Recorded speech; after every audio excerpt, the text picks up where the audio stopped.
crowd explodes at Indianola High School. Here is Hannah for another three. Splash down an HD 3. We'll get you ready for all of tonight's action with our keys to the game, starting lineups, colors of the game, and more. And now DeVries racing ahead the other way, and a no-look pass to Josiah Voss. A highlight reel dime from Tyson DeVries. Yeah, great vision there to get that ball to him. Bourne looking for another three-pointer. It's good. Reddick Bourne. Bourne heat check, step back, nothing but net. 6 3-pointers for Reddick Bourne, 35 points. Warner drives the lane, kicks it out to Kennedy Van Vark for three. There it is. Yes! Kennedy Van Vark makes it a 2-possession game. There it is. Great driving kick. Now let's head to the gym for all the exciting action of South Central Iowa high school basketball on the one to count on for today's local sports coverage, KNIA and KRLS.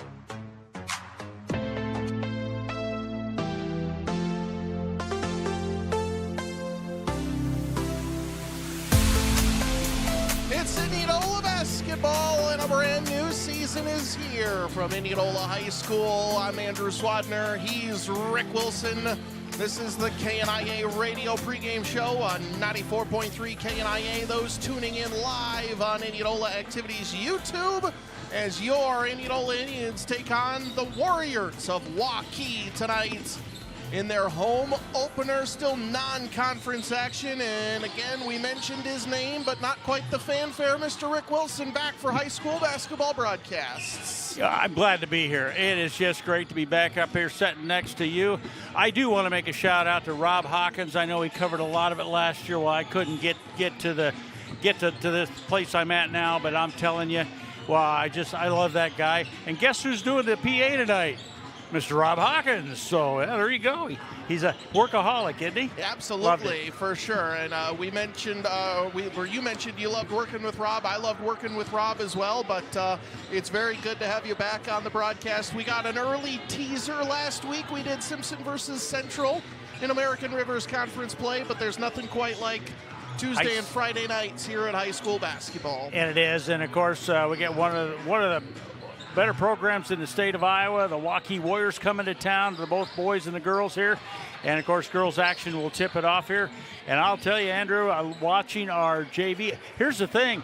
When I talked about this, the numbers. We got numbers out. That is just great to see for this girls program here. And Coach Jeff Jensen and his coaches and that. What a great effort they did. They actually won that ball game, that JV game, and now the varsity's set. They're warming up, getting ready to go. And I'm looking for an exciting turnout tonight. Hopefully they can. The crowd is starting to come in, starting to build a little bit. So we'll just hopefully everything goes well. One thing we will expand upon in our DeYarman Ford radio keys to the game, Rick. This is the number 10 in Class 5A. Waukee Warriors. Indianola moving up to Class 5A just like in volleyball. And this is, again, one of those potential playoff-like teams. Even if you don't play a team, or if you don't play Waukee, you're going to play a team just like Waukee come regional final time if you can make it that far. And if you want to advance to Wells Fargo Arena and the state tournament. So Indianola is going to have their hands full tonight, but it's good to get this game early on just to show the level you need to play at. Waukee also started the season 0-1. They fell to number 9 Valley, and they only shot about 29% in that game, Rick. Indianola lost to Urbandale, and they shot 28% from the field. So both teams, I think, have some cold early season jitters to work out. I know a lot of Indianola athletes play volleyball as well, so there's that crossover where maybe they didn't quite get on the court as much as they would have liked. But now's the time to shake all that away. You had your first game to blow off some rust, and now game 2 is here for this team, and they would love to come out and make a statement win here tonight over the Warriors. Yeah, I totally agree with you, and that's the way it's going to be, too, because they come out here, they play a strong team like a Waukee team. They bring out, and it's high school every year. You just don't know what to expect, and it's a great. We like to see that, and we've got a good returning nucleus for us. You know, Olson, Grover, Geyer, Blake, and Belt all played last year, all got a lot of time in and that, so we're looking at that. I think one senior on that Waukee team is what they have, so they're underclassmen. So we've got 2 seniors with Blake and Belt. So we just, and of course, remember last year, you because you were doing. I was there, Rick. Olson got hurt, and that took a little bit out of our club. But by God, and I got to come watch a few of them.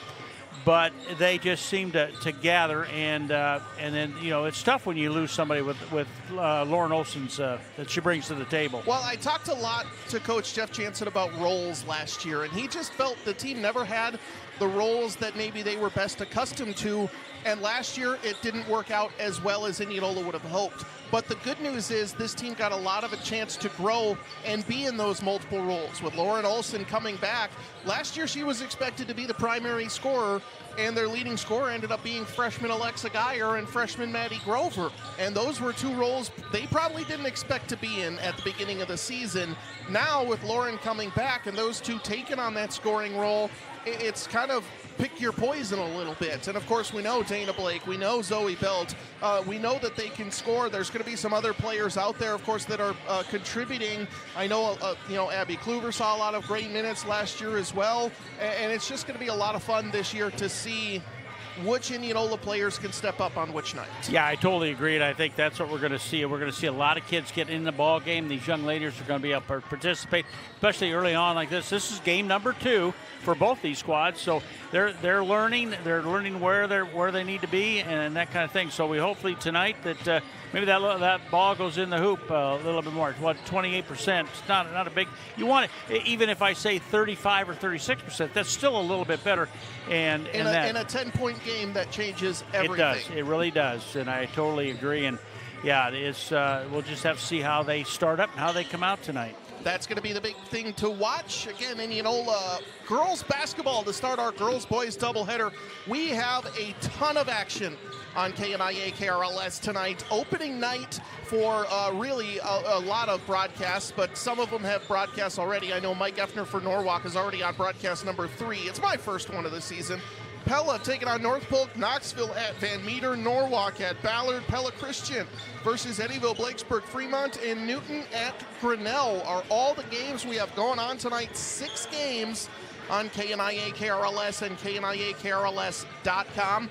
We'll take a short time out, come back with our DeArmond Ford radio keys to the game and our starting lineups presented by Edward Jones financial advisor Grant McGraw after this. You're listening to the Heinz Mechanical Indianola Indians Radio Network. Heinz Mechanical, your premier Lennox dealer in Warren County, service done right.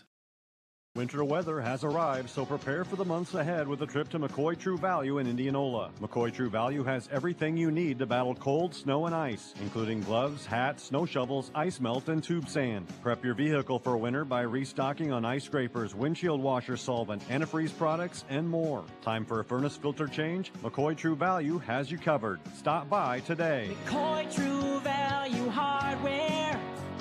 Service with heart. Hello folks, Revel here. You know winter is among us, and outside projects naturally take a backseat to the holidays.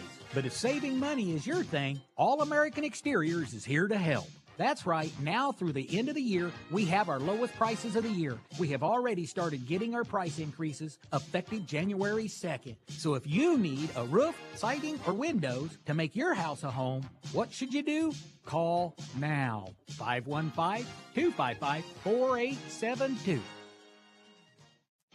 Accidents can happen every day and to anyone, from first-time drivers to drivers who have spent their life on the road. Don't let an accident ruin your day. Smith's Collision Center in Indianola is prepared to help you whenever an accident may occur and is ready to get you back on the road in no time. If you have been in an accident and need your vehicle repaired, take it to Smith's Collision Center, located at 710 East 2nd Avenue in Indianola, and let Jeff and his crew do it right for you. Smith's Collision Center, a proud supporter of Indianola High School athletics.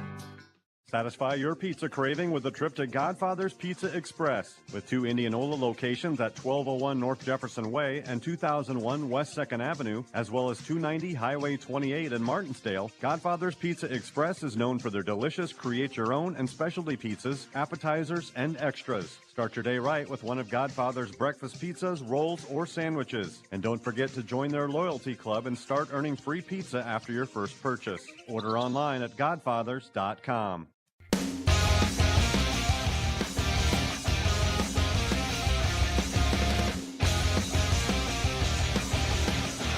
That's Rick Wilson on the guitar. Yeah, right. Indianola basketball back on the air on 94.3 KNIA. He's Rick Wilson. I'm Andrew Swadner. Indianola girls basketball set to host the Warriors of Waukee in non-conference action. Potential playoff opponents. That's a long ways away. I just want to make the point, Indianola girls basketball moved up to Class 5A this year after spending the last several years down in Class 4A. And Rick, let's jump into our DeArmond Ford radio keys to the game. And number one for me is going to be rebounding. This has been I don't want to say a problem, but a point of emphasis for Indianola girls basketball over the last several years. Can they get the defensive rebounds to stop teams from getting second and third chances and move down the floor? If they can do that, they put themselves in a position to win. Waukee comes in, their leading scorers 5'9" and 5'9" in Abijay Peters and Emily Sorensen. Marin Salzo 5'9". This is a relatively short, 5'9" being not short by any means, but you need to box out. It's going to be an effort night tonight on the boards rather than a height night. Yeah, definitely so, and we match up very well here. As you're looking across it, height and everything, we match up very well. And yes, defense, getting those rebounds and then turning them into points on the other end is what you got to do. That's a key to it, and I have a key to it. We've got to start out quick, and we've got to play our ball, not their ball. We've got to take it so they're back on defense, seem to be on defense all the time. So we've got to make that quick start. So there you go. And rebounding, again, is very key to this in this ball game tonight. And my final key is going to be, we talked a lot of years ago when Indianola had this high-flying offense, run and gun, and this probably isn't going to be that team, although we should expect some fireworks. Just we know how good of athletes this team has, Rick. But we talked a lot about that team passing up a good shot for a great shot. I'd like to see this team almost do the opposite. Let's pull the trigger a little bit. Yeah. Let's try to get into a rhythm. If you have a good shot, let's go for it for this Indianola team. Those are our DeArmond Ford radio keys to the game. You'll enjoy doing business with DeArmond Ford and DeArmondFord.com. We're just about to announce our starting lineup, so we'll get to it. Our starting lineups presented by Edward Jones Financial Advisor Grant McGraw. Rick Wilson, take it away. All right, let's go with the visiting Waukee Warriors. Number 3 is a sophomore. That's Susie Scott. Number 4 will be Emily Sorensen. She is a senior. And number 5 is a junior. That's Taryn Weirstein. And Abigail Peters is a freshman. She's number 12. And number 44 is a junior. That's Marion Zaslow. I hope I got that right. And I forgot to ask the coach when I was down there talking to her. But there's the starting 5 for the Waukee Warriors. They come in 0-1. And now for your Indianola Indians. It'll be number 4, a junior, Lauren Olson. Number 13, a sophomore, Madison Grover. Number 22 is a sophomore. That's Alexa Geyer.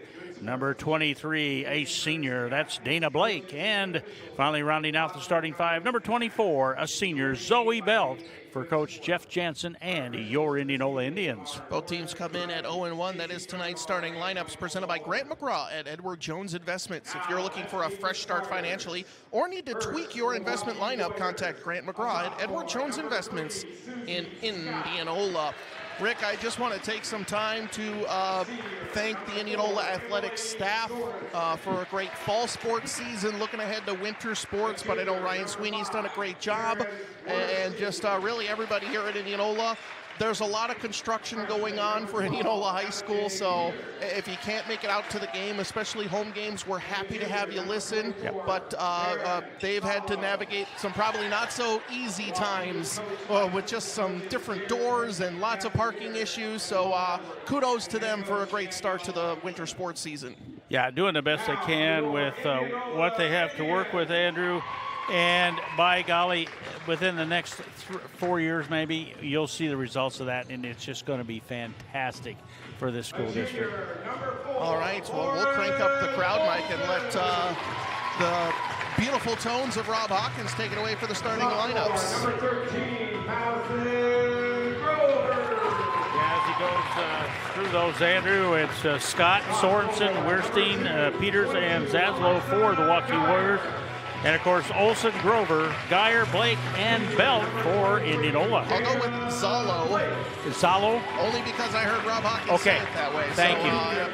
Any pronunciation issues, you know who to talk to on the PA. So we'll take a short time out for the national anthem. Back after this on KNIA Indianola Activities YouTube. Let's talk comfort. Are you comfortable in your life, your family, your career? Most people are. Are you comfortable in your house? I mean, is your home cool in the summer and warm in the winter? Does your home comfort system do what it's supposed to do when it's supposed to do it? If you can't say yes, you need to contact Hines Mechanical. Hines Mechanical is your premier Lennox home and commercial comfort experts. You've probably seen their big white and red trucks in your area. When you see a Hines Mechanical truck, you know it means trust, reliability, and comfort in your home. They sell only the best in service, all brands. Call 515-337-2074. Hines Mechanical, service done right. DeYarman CDJR in Knoxville, Iowa, with special offers all month long. Get a new 2025 Ram 1500 Crew Cab Bighorn with up to $12,000 off. New Grand Cherokee Trailhawk 4xE with 0% for 72 months, plus up to $7,500 off. New Jeep Wagoneers with 3.9% for 72 months, plus up to $9,000 off. And get a $3,500 rebate on new Jeep Wranglers. Incredible savings at DeYarman Automotive, Knoxville. Hello, this is Superintendent Tara Paul, and I am honored to share the exciting vision of our Indianola Community School District. Here, our mission is simple. We are committed to excellence, preparing students for their future through quality staff and a strong community. Our district offers a wide range of opportunities designed to engage and inspire, from our outstanding athletic programs to a diverse selection of extraordinary extracurricular activities. Whether your child is passionate about sports, arts, music, drama, or academic clubs, there is a place for them here. Parker Signs and Graphics is a renowned signage solutions provider in the Midwest with over 30 years of experience. They use the most cutting-edge processes to deliver top-quality products, starting from design conception and ending with fabrication. When faced with complex challenges that other sign makers can't handle, Parker Signs is the go-to choice. For all your signage needs, call John at 515-962-0330 today. Parker Signs and Graphics is also a proud supporter of Indianola High School athletics. Go Indians! We're back at Indianola High School inside the Indianola Hy-Vee radio broadcast booth on 94.3 KNIA. He's Rick Wilson. I'm Andrew Swadner. Also simulcast live on the Indianola Activities YouTube channel. A doubleheader of high school basketball is ahead. Indianola hosting the Warriors of Waukee. Rick, any final thoughts before we get this thing going? No, I'm looking forward to this. I've watched the girls have practiced a little bit, and I'll tell you, I'm really impressed. And this group, I think they're a little more together. It seems like. We'll see what happens as they get ready to tip this off here tonight, here in the Indianola gym, and take it on the Waukee Warriors. Zalo versus, it will be Maddie Grover to tip things off. Purple and white numbers for Waukee, moving from right to left. White with purple and yellow gold numbers for Indianola. So Indianola in the white, Waukee in the purple, and we are ready to get things going here at Indianola High School. 8 minutes on the clock. Tip is up. Tipped back by Grover into the hands of Olson, and we are off. Olson has it at the top of the key, gets it to Grover, fakes left, dribbles right, goes into double team, tries to get it out, but travels, just moved that pivot foot, and Indianola with the first turnover of the night. 7:52 to go, quarter number one. Waukee with the ball. Here come the Warriors.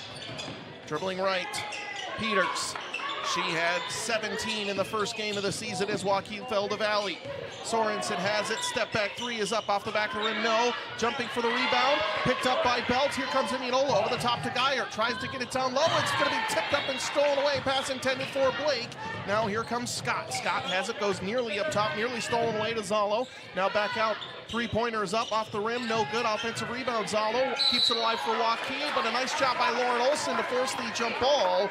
It'll stay Warriors ball underneath, but nice defense for Indianola early on. Yeah, Zalo got that right there. Was Lauren Olson tied her up. It's a jump ball. It goes to the Waukee Warriors. They'll take it out underneath their basket, and it'll be Sorensen. Sorensen will pass it in. Looking over the top, nearing 5 seconds, just gets it into Peters. She picks up her dribble, kicks it into the corner. Scott open for three, rims out, no good.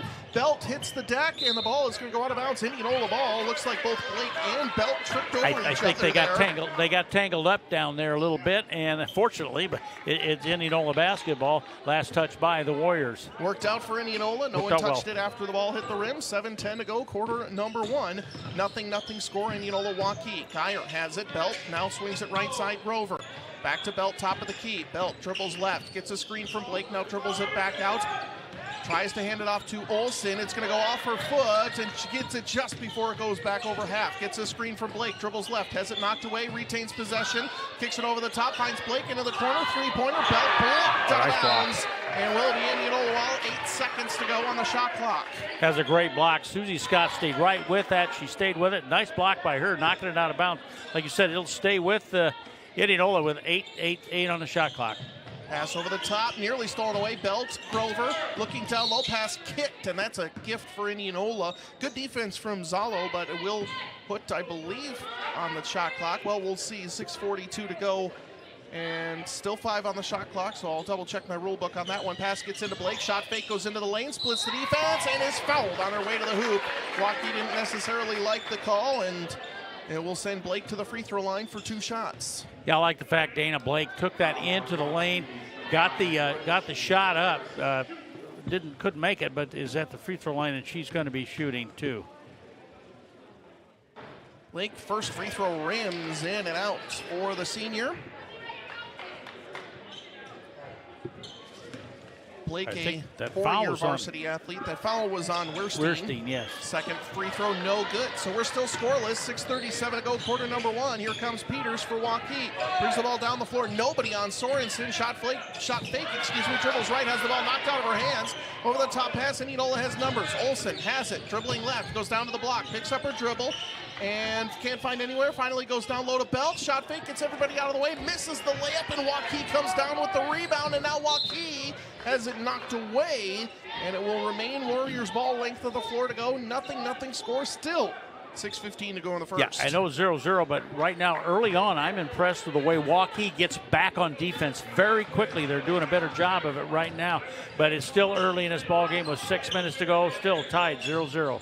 J. Peters gets it over right side, over the top pass, looking down low into the hands of Sorensen. She has it knocked away, but retains possession. Shot clock down to 15. Sorensen trying to break down Blake, dribbles right, goes down low on the block. Nice up and under move, layup is up, no good. Offensive rebound, picked up into the hands of Scott, who throws it out, and it's saved into the hands of Waukee. Swings it around. Peters wide open for three. Rims in and out. We're still looking for our first score. Geyer comes up with it, and with 5:40 to go in the first, Geyer throws it over the top for Grover as she dribbles it off her leg and out of bounds. And Indianola turns it over again, Rick, with 5:36 to go in the first. Yeah, three early turnovers, 1-2 for the Waukee Warriors, and right now Waukee has the basketball. They're going to try to put it on, see if they get the first points on this in this first quarter. 2.5 minutes gone by. Nobody has found the bottom of the net yet. Zalo looks inside. Beautiful pass. Beautiful cut. Layup up and in for Sorensen, and the Warriors take an early lead. Nice little give and go right there. Took it up, made it look easy, and got the first 2 points of the ball game. Belt has it left wing out to Geyer. Gets a good screen from Blake. Goes right to the hoop. Layup is up. No good. Great defense coming in by Wirstein, and now Waukee has it. Floater down the floor is up, no good from Zalo. Rebound into the hands of Belt. And Indianola trails 2-0 to Waukee. 4:55 to go, quarter number one. Belt has it, dribbles left, hands it off Grover, and pass picked off by Peters. Peters down the floor, a one-on-none, layup up and in. And J. Peters gets her first points of the night, and Waukee leads 4-0, 4:40 to go in the first. Olsen has it top of the key, and Indianola sets up their offense. Grover has it on the handoff. Now to Belt. Thought about it. Dribbles right. Goes into the lane. Puts up a floater. Off the mark. No good. Fights for her own rebound. Goes down with it. And a travel is going to be called. Good defense from Waukee. Everybody was straight up, Rick. I know that's frustrating sometimes when you go into the land of the trees and you're getting a lot of contact, but everybody was straight up, and that was a good no call. Yeah, it really was, and we got the rebound, but we just couldn't get it under control. We lose it, travel out of bounds, turnover by Indianola, and now Waukee has it leading 4-0 here. 4:20 to go and counting here, first quarter. Indianola had a turnover a minute. Over the top pass for Zalo, down low, layup up and in, and the floodgates have opened for Waukee, and that's going to lead to a McCoy True Value timeout called by head coach Jeff Jansen. Rick, 6 points in 4 minutes in the opening quarter for Indianola. You feel good about that defensively. It's offensively where they're not even getting shots up where the Indians need to improve. Yeah, and I'm not keeping a shot clock, and both teams not doing that well, but the last couple of times down, they've got a little give and go right there, and then they found underneath, they found Zalo underneath. She got her first 2 points of the ball game. 6-0 is what the score is. Like I said, it's early. Indianola needs to find it. They're taking it to the hoop. They're getting shots off. Great defense by Waukee. They're really coming up with some great defensive plays, but Indianola just not able to find the basket yet, and we'll see if they can see and to finish. So I think they've only taken maybe 2 outside shots. The one was blocked. So Indianola having trouble getting shots off against this tough Waukee defense. Belt has it. Gets it over to Grip, who's into the game for the first time. Belt has it, top of the key. Hands it off left side. That's Abby Kluver, who's also into the game, looking for Blake. Pass deflected, but Blake comes up with it. Tries a turnaround jumper. It's off the mark, no good. Shot is up, deflected.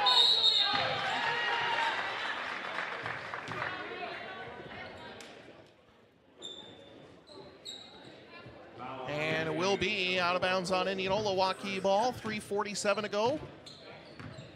I think we had a turnover with the travel is what it was. And Waukee drives inside, and Peters puts it up and in. 3:37 to go, quarter number 1. Waukee leads 8-0. Belt over the top, looks for Blake down low on the block. One-on-one, fakes right, or fakes left, goes right, has her shot blocked and picked up by Julia Van Kuren. The 6'1 freshman in Waukee keeps zeros on the scoreboard for Indianola. Pass into the corner, Zalo open for 3. That one's off the mark. Long rebound is going to be out of bounds off of Belt and Indianola, and will be Waukee ball leading 8-0, 3:16 to go, quarter number 1. Yeah, good hustle that time by Belt trying to get that. She was the last one to touch it, and Waukee keeps it in their front court. 25 on the shot clock and counting. And Peters got a turnover. Will get a carry on the call. A Waukee turnover again for Indianola. Too many turnovers as Geyer comes on for Belt. So it'll be Olsen, Geyer, Blake, Grip, and Kluver on the floor for Indianola.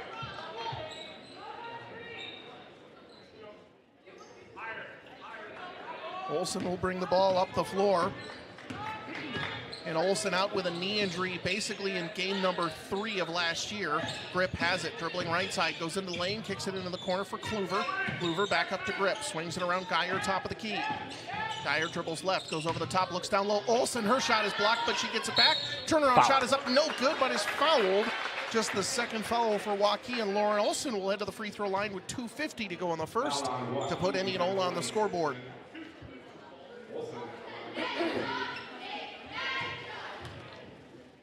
And that was on Stitzman. She picks up her first. And Andrew Olsen up there. Got it to wide, kind of wiggle around a little bit, but it popped right out. Indianola 0 for 3 from the free throw line here early in this early in the first quarter. Make that 0 for 4, a lid on the bucket for the Indians right now. They trail 8-0, 2:45 to go in the first. Peters drives inside, kicks it out to Van Kuren. She dribbles right, hands it off, Sorensen. Sorensen, good drive right, finally met at the line, and a charge is going to be drawn by Dana Blake. Dana Blake draws the charge, Andrew. She sat there and she took 2, wasn't going to move. What a great effort there by Blake, and she draws the foul, and it'll be Sorensen picking up the foul.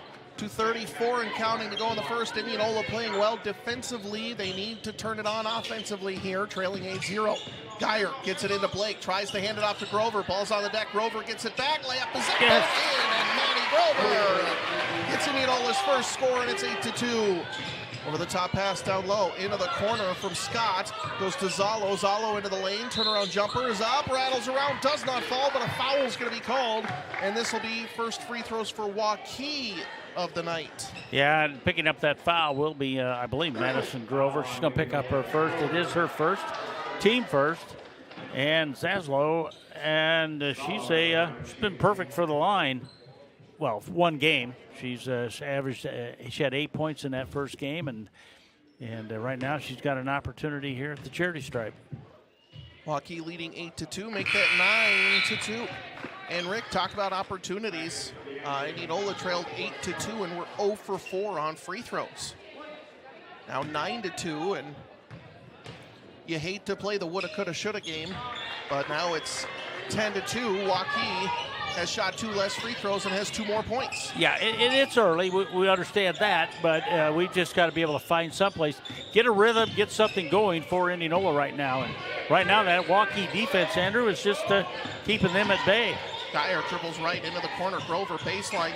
Tries to find Grip. Grip out wide open. Belt open for 3. Off the mark. No good. Long rebound. Tipped up into the hands of Peters. And here comes Waukee with numbers. Beautiful pass. Over down low. Layup up and in for Van Kuren. And the Warriors are up 12-2. Belt swings it around. Dyer. Left side. Grover. Grover dribbles right. Now hands it off to Belt. And Indianola running the weave up top as Grip has it. Now swings it over on the right side. Geyer. Geyer resets the Indianola offense, 15 on the shot clock. Gets it to Grover. Now back right side, Grip. Into the corner, Belt. Grip has it. Dribbles it inside, back out to Belt. Blake, shot fake, dribbles left, now goes over the top and is fouled. Waukee's 4th foul of the first quarter with 1:10 remaining. Warriors leading 12-2 over Indianola. It'll be Indians ball underneath with a reset shot clock. And Stitzman picks that foul up. It'll be her second, and she's coming out of the lineup. 12-2, 1:10 to go here. Indianola has the basketball and put it in play underneath. Leah Graham onto the floor for Indianola for the first time as Belt tries to get it in somewhere, gets it into Grover underneath.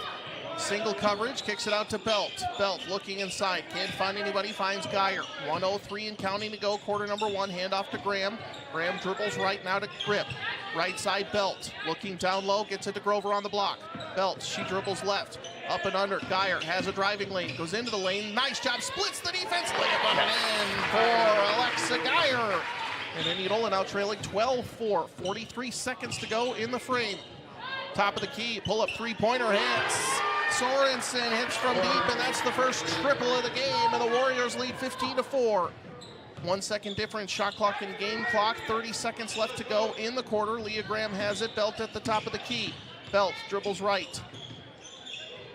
Goes into the lane and travels. Just looked like she lost her balance there, Rick. And already, how many turnovers in the first quarter for Indianola? I've got them down for 8 turnovers, 3 for Waukee, 8 for Indianola in this first quarter with 23 seconds to go. And Waukee will have the basketball. Probably going to go for that last shot, leading 15-4.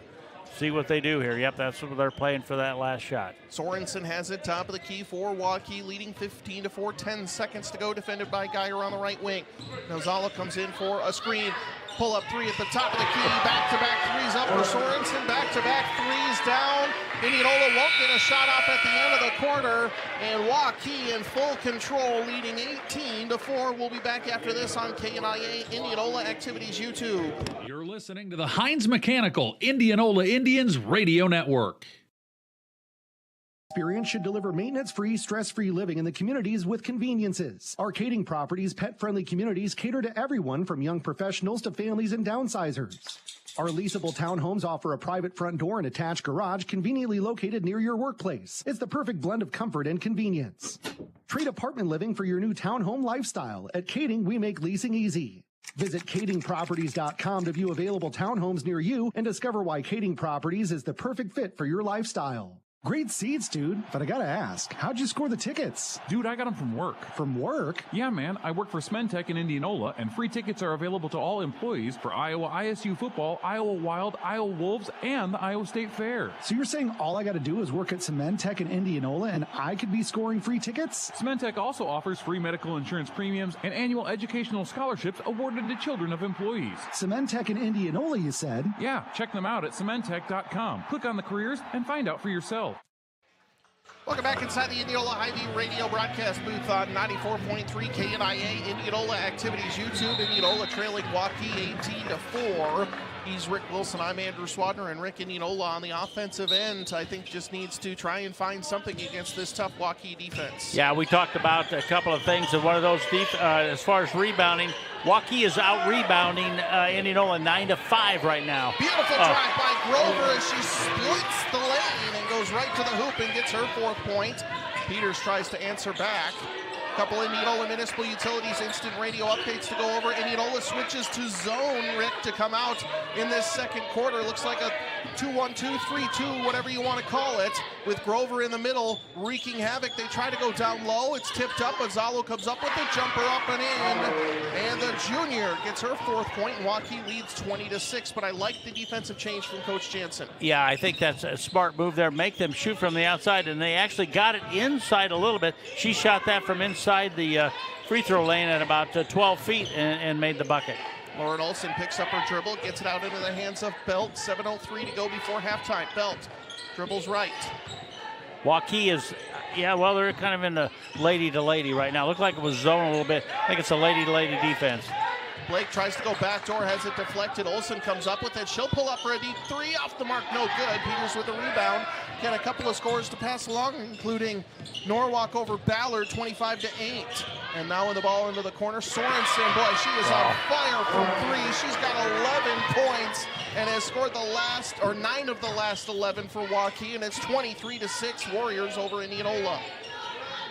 Olsen dribbles right, nice drive inside, has it knocked away, however, and now Zalo has numbers for Waukee. Goes down the floor, left-handed layup is up and in, and a McCoy True Value timeout going to be called by head coach Jeff Jansen as Waukee has blown this one open, leading 25-6. Yeah, it started out kind of going back and forth, and Indianola not being able to find the basket in that first quarter and just not able to do anything. But when Waukee found it, boy, they just took right off. And how about Sorensen?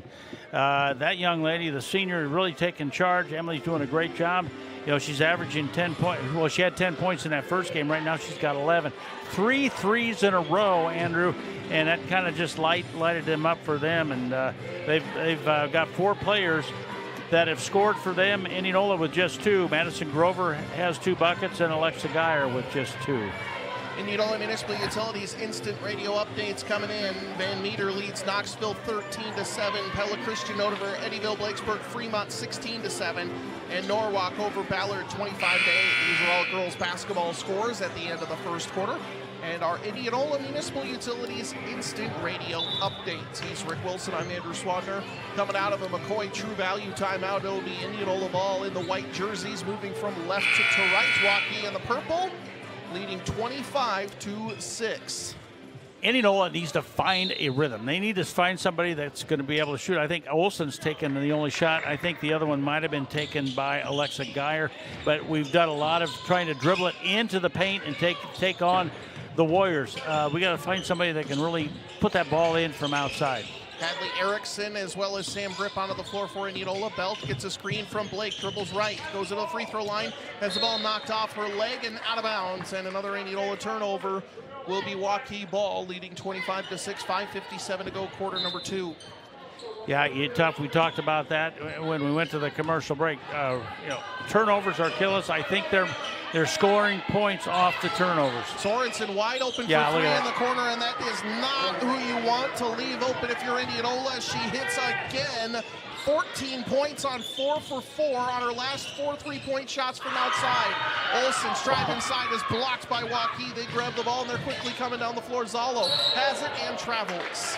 Good defense there by Sam Crick to get into the way, Rick, and that forced that turnover. Yeah, and she just kind of drug that back foot. That's great. Good job by Sam. She did a great job. I tell you what, we're working hard out there, but we're just not seeing the results. Here we go. Olsen's going to bring it up the floor for Indianola. Waukee leading 28-6 here, quarter number 2. Blake open for 3. She'll take it, and off the mark, no good, off the side of the rim. And 5:20 to go. Indianola searching for answers from outside. It's Waukee ball. Sorensen has it. 14 points in the game for the senior guard.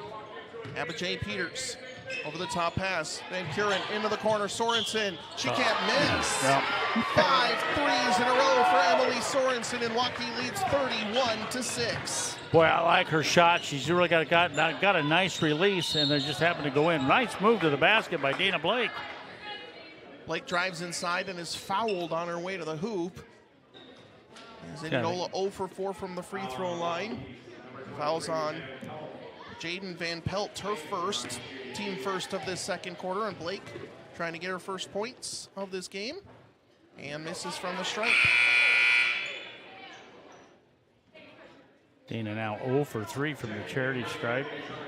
She was averaging 9 points in that first game, 50% from the charity stripe.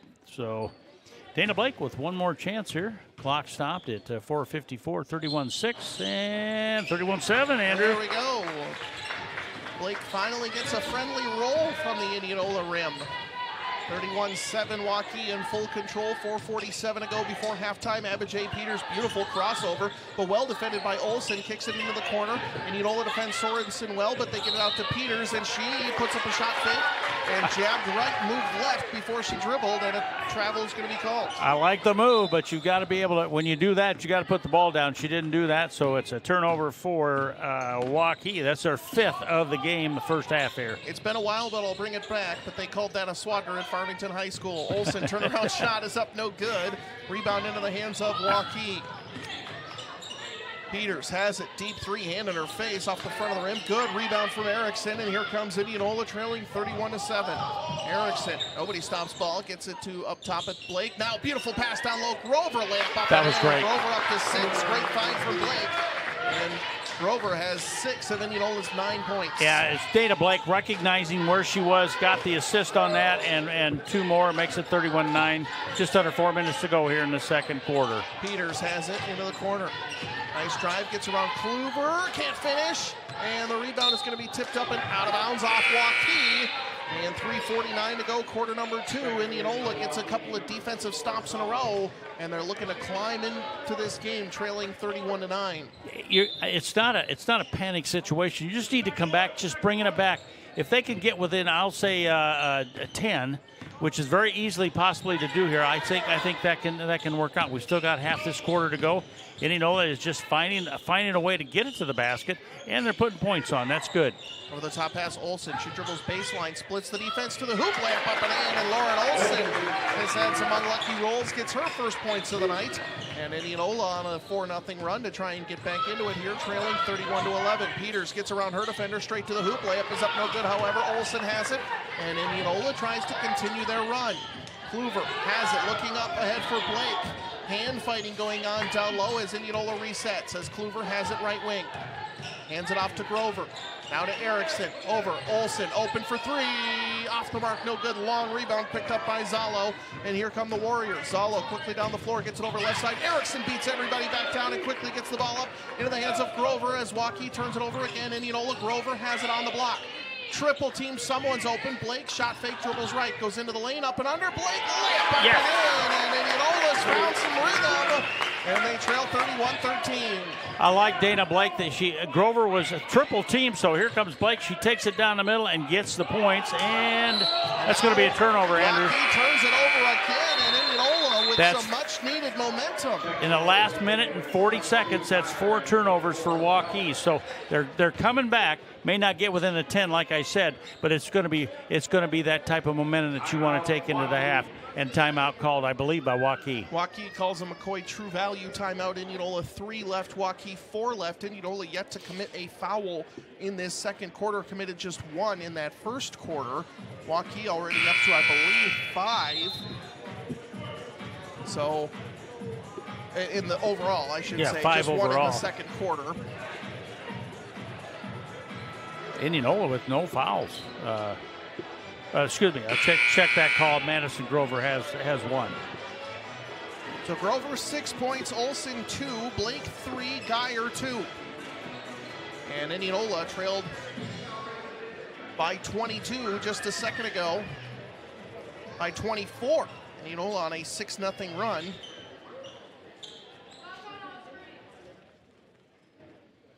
Get everybody's shoes tied, and we're ready to put the ball in play.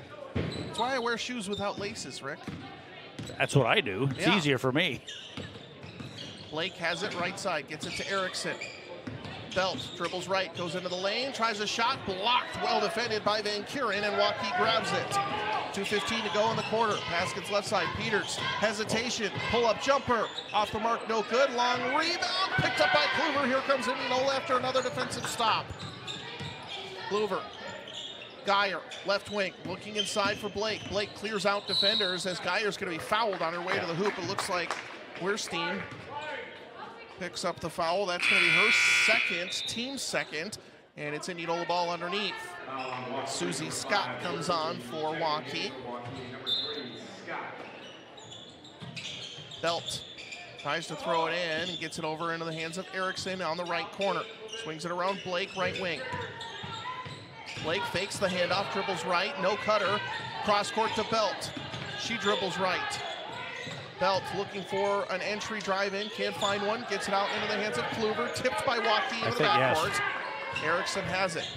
Hands it off, Geyer. Shot clock at 13. Geyer tries a spin move into the corner. Erickson swings it back up around Blake. Waukee turning up the pressure on defense. Into the corner, Erickson. She dribbles left, loses the ball, and it's into the hands of Waukee as Scott goes through the legs of Erickson and retains possession. Now here comes Zalo, finds a cutter, but it's behind. Picked off by Kluver. Kluver finds Geyer down the floor. Geyer straight to the hoop. Layup is up. No good.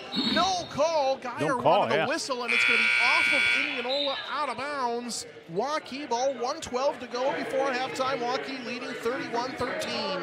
I know if you're watching at home, you're thinking, why wasn't that a call? But, you know, it's away from us. But the others, clearly blocks. Good blocks. Waukee's got a sense of that. That one, well, I'm not going to go into it, but it's 31-13, and Waukee gets the ball back.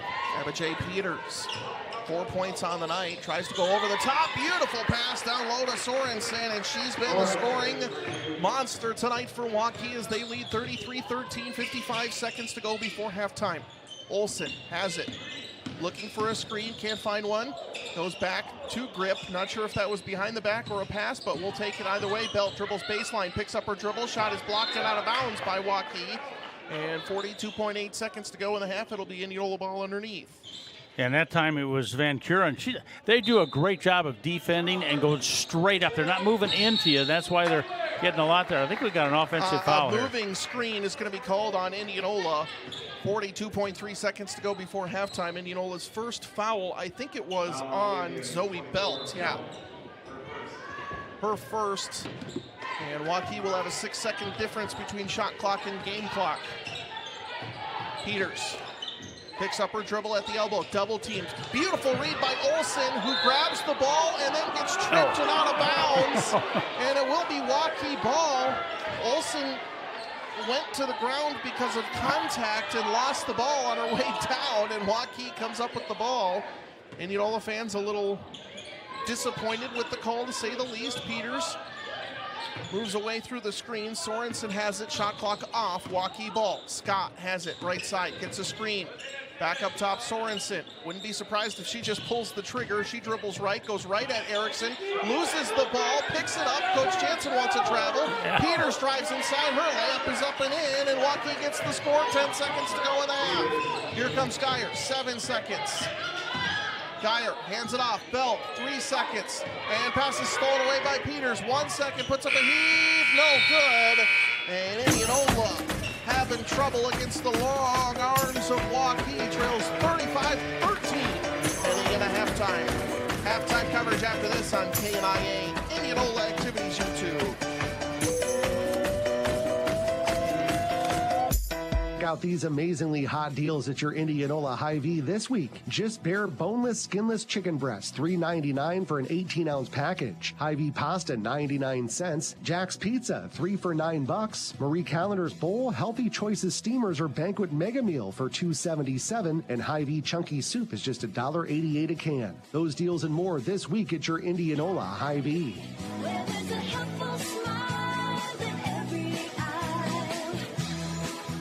Woo! I've got the keys to be a Chevy driving, Ford flying, Jeep trying, son of a gun. And I'll drive every other auto too.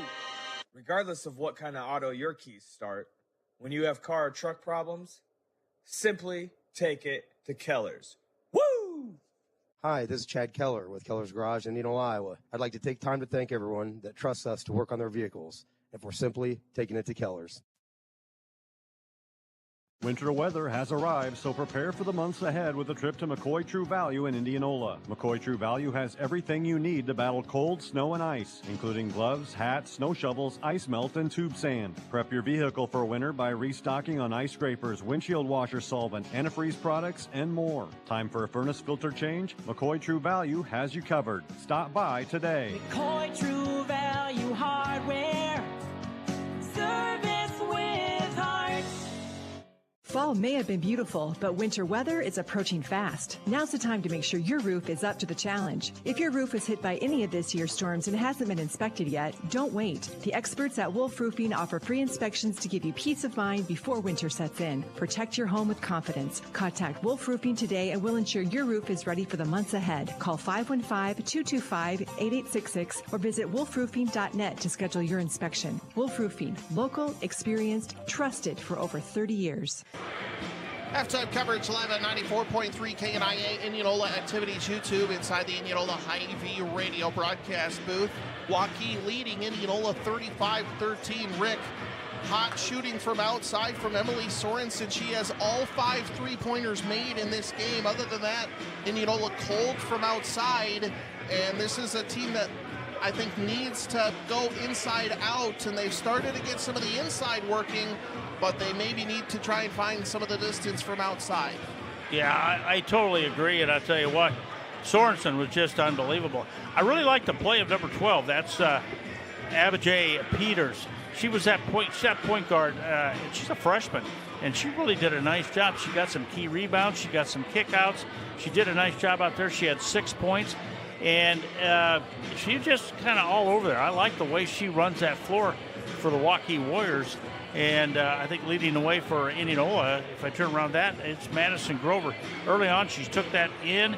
She had 6 points here in the first half, but Alexa Geyer with 2. Dana Blake had 3 and 2 for Lauren Olson.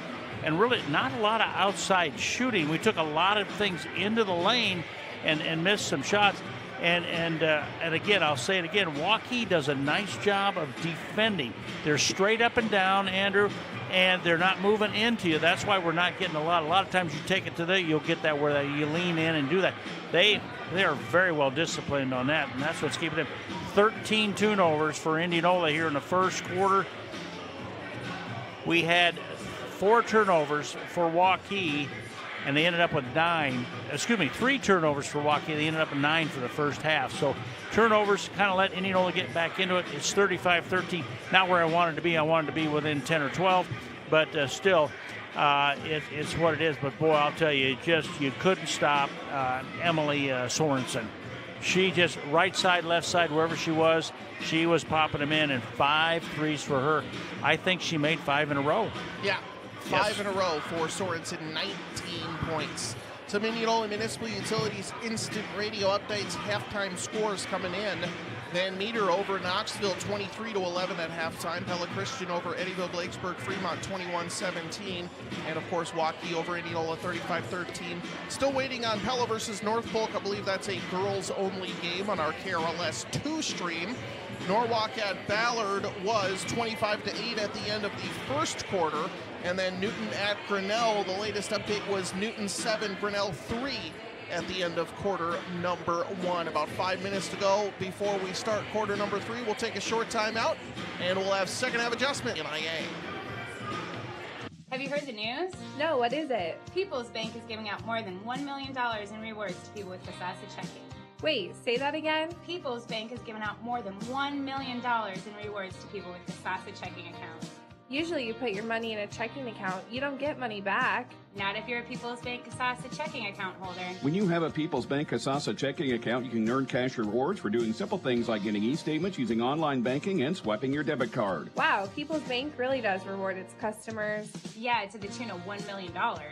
How do I start earning rewards? It's easy. Open an account online at mybankpsb.com or stop into any People's Bank location to open an account and start getting rewarded today. I'm already starting to think about what I can buy with my rewards. Dream big thanks to the rewards checking from People's Bank. Service you expect from people you trust. People's Bank. People's Bank, member FDIC. Continuing halftime coverage inside the Indianola Hy-Vee radio broadcast booth on 94.3 KNIA Indianola Activities YouTube. He's Rick Wilson. I'm Andrew Swadner. Waukee leading Indianola 35-13. Second half adjustments, Rick, for me, for Indianola. I think they need to get a hand in the face of Emily Sorensen, number one. But number two, I think they're doing a good job rebounding. I would like to see them be a little bit more aggressive on offense, moving with purpose. There was a lot of handing off on the outside, and that's not a bad style of offense if you have a plan, if you have a purpose. Doing it just to move around doesn't get you anywhere. We saw it when Dana Blake made some aggressive drives, when Maddie Grover made some aggressive drives. You have to be able to keep the fake handoff and drive in your arsenal, or the fake handoff, or going back and shooting off the handoff. It has to be purposeful, it has to be meaningful. It can't just be movement for movement's sake. Yeah, and when they were successful, Andrew, you mentioned Dana Blake, they take it, then she'd drive down the lane. Here's the thing, that by doing that and dribbling and passing off, that lets that defense, that Warrior defense, catch up with you. So instead of dribbling, I think we need to pass it a little bit more. That keeps that defense off balance, and if you can do that, those quick passes, it gets somebody open on the outside, or it may find somebody underneath. And a couple of times we found Madison Grover underneath for some nice shots underneath there, but they were doing it by passing. I would say to stop the dribbling, do a little bit more passing. That should be a little bit more effective for Indianola. It may help them get back into this a little bit quicker. And I think my second adjustment is just going to be take your time on shooting from outside. I know this Waukee team has some length and is playing great defense, and I'd like to expand on that in a little bit. But I think Indianola maybe just been rushing shots on offense because they see the Waukee defender coming. And if you're in a good shooting position and you get a good pass, just take your time and shoot it like normal. You don't have to rush it. I understand, because I was known as the rusher whenever I saw my defender coming any closer to me, and I did have that split second to take that extra shot. So quick shoot before somebody gets hurt, one of those deals. But no, I agree with you, and here's the thing about that. By moving and passing that ball around a little bit quicker, I think that allows that shot to be open. I'd like them to come down.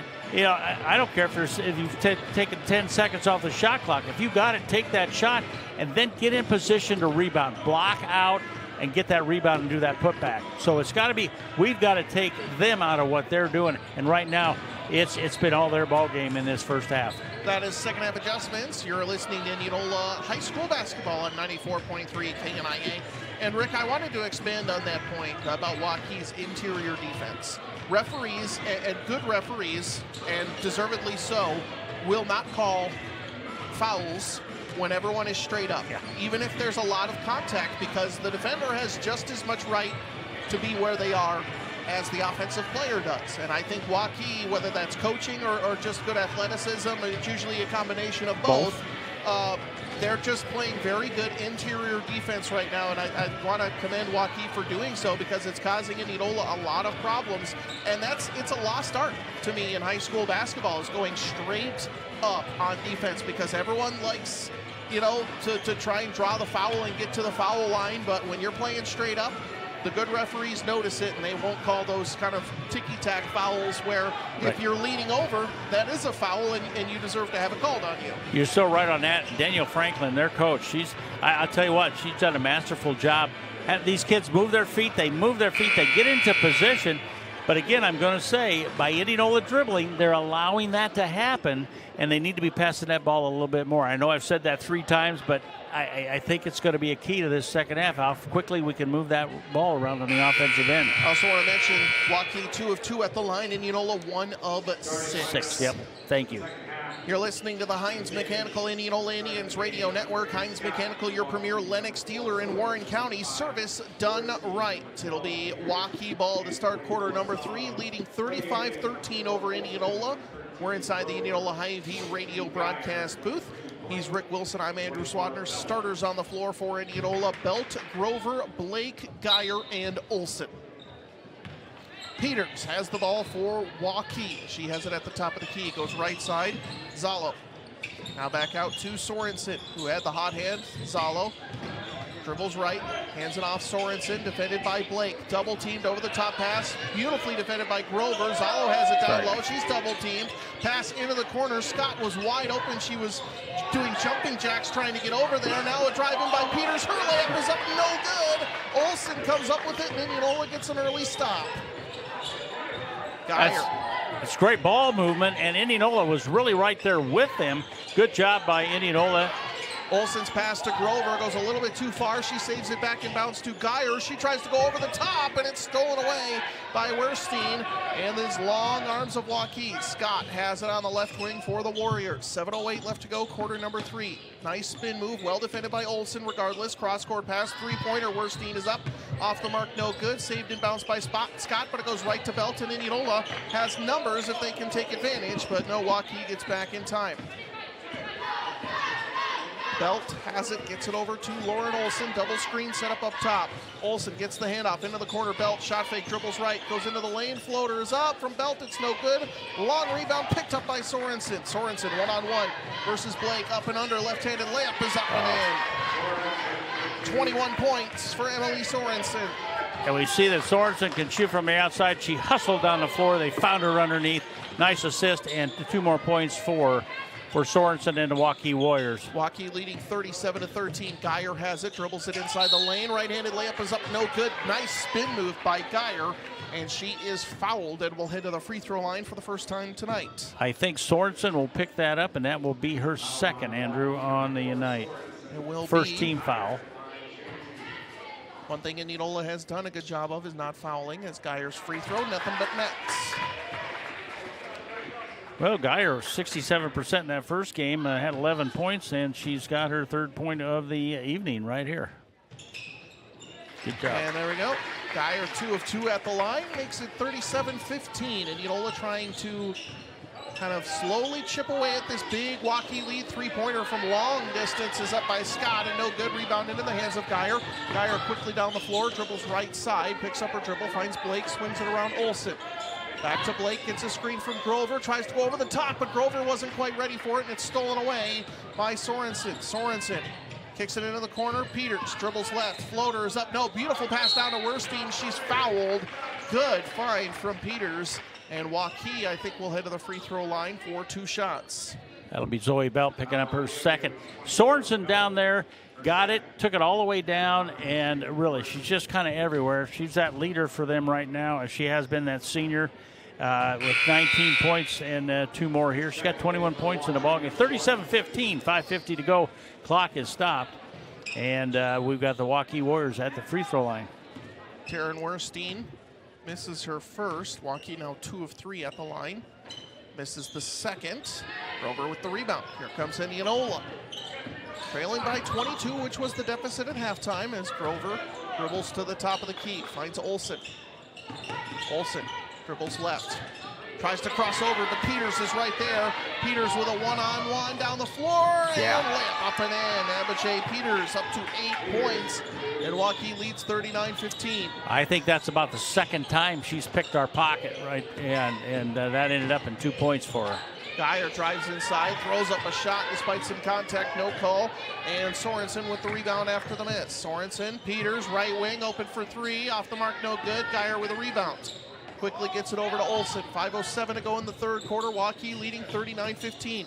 Belt dribbles left, goes baseline, tries an up and under. Shot deflected. Blake comes up with it. Her turnaround shot is no good, and a foul is going to be called, and Dana Blake will head back to the free throw line for the third time tonight with 4:59 left to go in the third. Salo on the foul, her first, team second. And Blake misses the free throw. Sam Kripp and Abby Kluver on the floor for Indianola. Yeah, Dana Blake just a 1 out of 5 tonight from the charity stripe. Get an opportunity here. See if she can make this one. Second free throw good from Blake. 4:58 to go, quarter number 3. Peters carries the ball, turnover on Waukee. And Indianola trailing by 23. 39-16 has the ball in the third quarter. Kripp has it, top of the key. She dribbles left, has it poked away and stolen away by Van Kuren. And the tall freshman goes coast to coast. And Julia Van Kuren gets the pickpocket and the score. Blake down low in the lane. Nice post move, has it blocked, and it's going to be off of Blake and out of bounds. Salo with a good defensive play, and Waukee will have the ball. Yeah, we're coming down. We're trying to get that shot up, and then turnover takes it back over to Waukee. Dana Blake will come out of the ball game. Get a little rest for Dana. She works hard out there. They all are working hard out there. 41-16, Waukee with the lead. 4:27 to go, quarter number 3. Some Indianola Municipal Utilities instant radio updates as soon as we get it. Van Kuren, deep 3 is up, no good. Long rebound picked up by Peters, however, and Waukee retains possession. Van Kuren gets it again. She'll try attempt number 2, hits. Wide open threes for the 6'1 freshman for Waukee, and now Geyer drives inside. Her shot is deflected, and a foul is going to be called, I think, on the floor on Waukee with 4:05 left to go in the frame. Yeah, I believe that was on the junior. Yeah, this one. It'll be her third foul. Third team foul for the Warriors. Erickson comes on for Grip. Olsen gets it in. Nice look down low to Grover. Layup up and in. Grover up to 8 points. Indianola trailing 44-18. Indianola Municipal Utilities instant radio update. Shot missed by Waukee, but a rebound by Zalo, and a foul is going to be called reaching in the lane on Indianola with 3:48 left to go in the frame. North Polk leads Pella 14-8 at the end of the first, and Newton leads Grinnell 13-12 at halftime. Yeah, Grover picks up her second foul. Pass gets into Peters. Good defense from Erickson. Peters drives inside, misses her layup, gets her own rebound, however, and putback shot is up and in. Peters up into double figures with 10, and Waukee leads 46-18. Kluver has it, top of the key. Dribbles right, picks up her dribble, goes back to Geyer.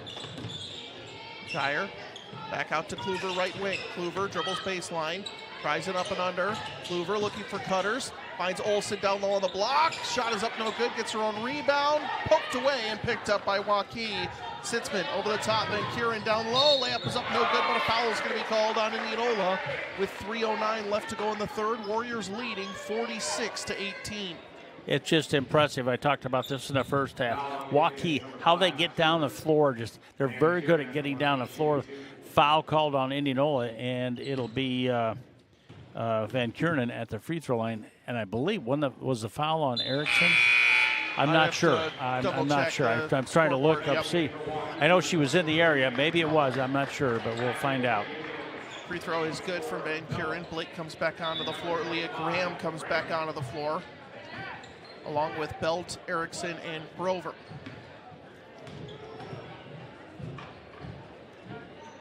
Second free throw is good. Waukee 4 of 6 at the line and leads by 30, 48-18. Erickson, Belt, Graham dribbles right. Pass deflected, but it finds its way into the hands of Grover. Grover gets it left side. Erickson Belt now swings it around Graham, back to Belt, open at the top of the key, thought about it up and under, gets it down low, Blake into the corner, Grover, three-pointer, off the mark, no good, rebound to Graham underneath, kicks it out into the hands of Blake, swings it around Belt, shot fake, goes into the lane, tries to kick it into the corner, Erickson for Graham, now Graham up top to Blake, Blake dribbles left, pull-up jumper in the lane, off the mark, no good, gets her own rebound, however, into the corner for Erickson. And you know, a good ball movement. Blake has it, and a foul is going to be called, I think, on Jaden Van Pelt, who is playing defense on Blake from behind. That'll be her second. A little bit of a hold there. Got a little bit of hold it, and it's going to be her second. Is that going to be? No, not quite a shooting foul yet. So I think just the fourth team foul on Waukee. Yep. So next one will be the double bonus for Indianola, 2:19 to go in the third. Waukee leading 48-18. Graham kicks it into the corner for Belt. Erickson, Grover, right wing. Grover hands it off to Graham, nearly knocked away by Sorensen, but Graham has it now. Grover has it knocked away by Van Kuren, and Belt snags. No, Van Kuren comes up with it. No, Belt has it now again.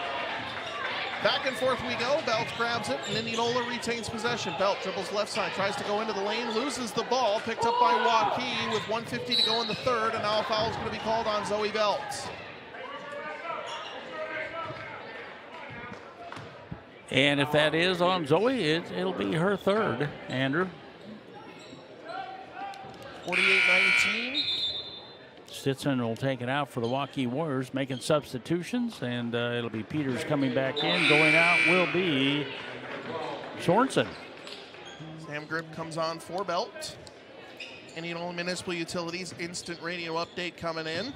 Pella Christian girls basketball leading Eddyville Blakesburg Fremont 37-29. That's number one in Class 2A, Eddyville Blakesburg Fremont, as Waukee puts a shot up short, doesn't hit anything. It will be Indianola ball. I thought maybe Dana Blake got a little bit on that and it went out, but maybe not. And the officials give the ball turnover, goes to Indianola. Grip has it. Blake, nice handoff. Grover to the lane. Layup is up, no good, however. Grover fights for it back and forces a jump ball. Indianola ball. With 1:29 left to go in the third. Well, here in the third quarter with 1:29 to go, 7 turnovers for Indianola, 4 turnovers for the Waukee Warriors in this quarter. Pass gets in, and a foul is going to be called on Waukee, and that'll send Blake to the free throw line with 1:27 to go in the third. That is the third foul on Van Pelt.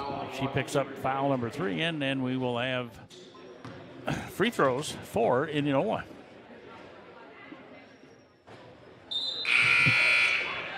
Blake misses the front end. Indianola Municipal Utilities instant radio update. Van Meter 45, Knoxville 14. Dana Blake missing that first one, Andrew. 2 out of 7 for Dana from the free throw line tonight. And it rattles around, and Dana just does not get. Can't find the bottom of, can't find the bottom of the net. 1:22 left to go. Quarter number 3. Waukee leads 48-18. Driving inside, and a foul is going to be called. Tripping, on Indianola, as Natalie Sitzman fell to the deck on her way to the hoop. I think, yes, that was on Erickson. She picks up her first. So that other foul, when I said it might be Erickson, I know she was there, but I'm not sure who that other foul was on, but it doesn't matter. But anyway, now it's the 14th foul for Indianola, and I think, are we shooting? If it was, yeah, I thought it was shooting right away. Everyone lined up for the baseline, but it will be Natalie Sitzman at the line for 2 shots for Waukee. Sitzman shooting 2. Sitzman, the junior, looking for her first points of the season. And hit the first.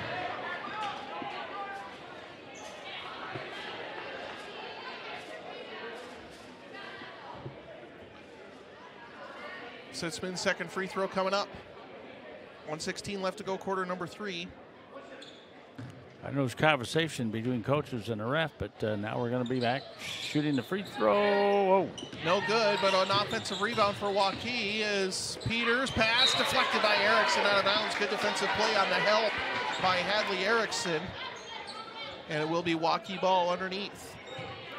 And Peters will put the ball in play as soon as Indianola makes a substitution. It'll be Abby Kluver coming in. Coming out will be Dana Blake. 1:11 to go here. Third quarter, 48-18. Peters throws it over the top, into the hands of Sitzman. She dribbles left, hands it off. Van Pelt drives to the lane. Pass, shot deflected. Nice defense from Kluver. It's Graham. Graham has it, dribbling right side. Kicks it into the corner, open. Olsen for three, knocks it down. All right. Lauren Olsen with the first triple for Indianola in the game. 48-21, Waukee leads. Peters has it. Crossover, Olsen right there, all over it. Now double team, loses the ball. Off of Indianola line, out of bounds. Olsen said, I didn't touch it, but the referee right on top of the play says Waukee ball. I'm not sure, maybe because Erickson came over to help out. She may have gotten part of that. Who knows? I don't know. But, yeah, referee's right there. Probably good call, but it'll be Waukee with the ball out of bounds underneath their basket. 43 seconds to go, quarter number 3. Peters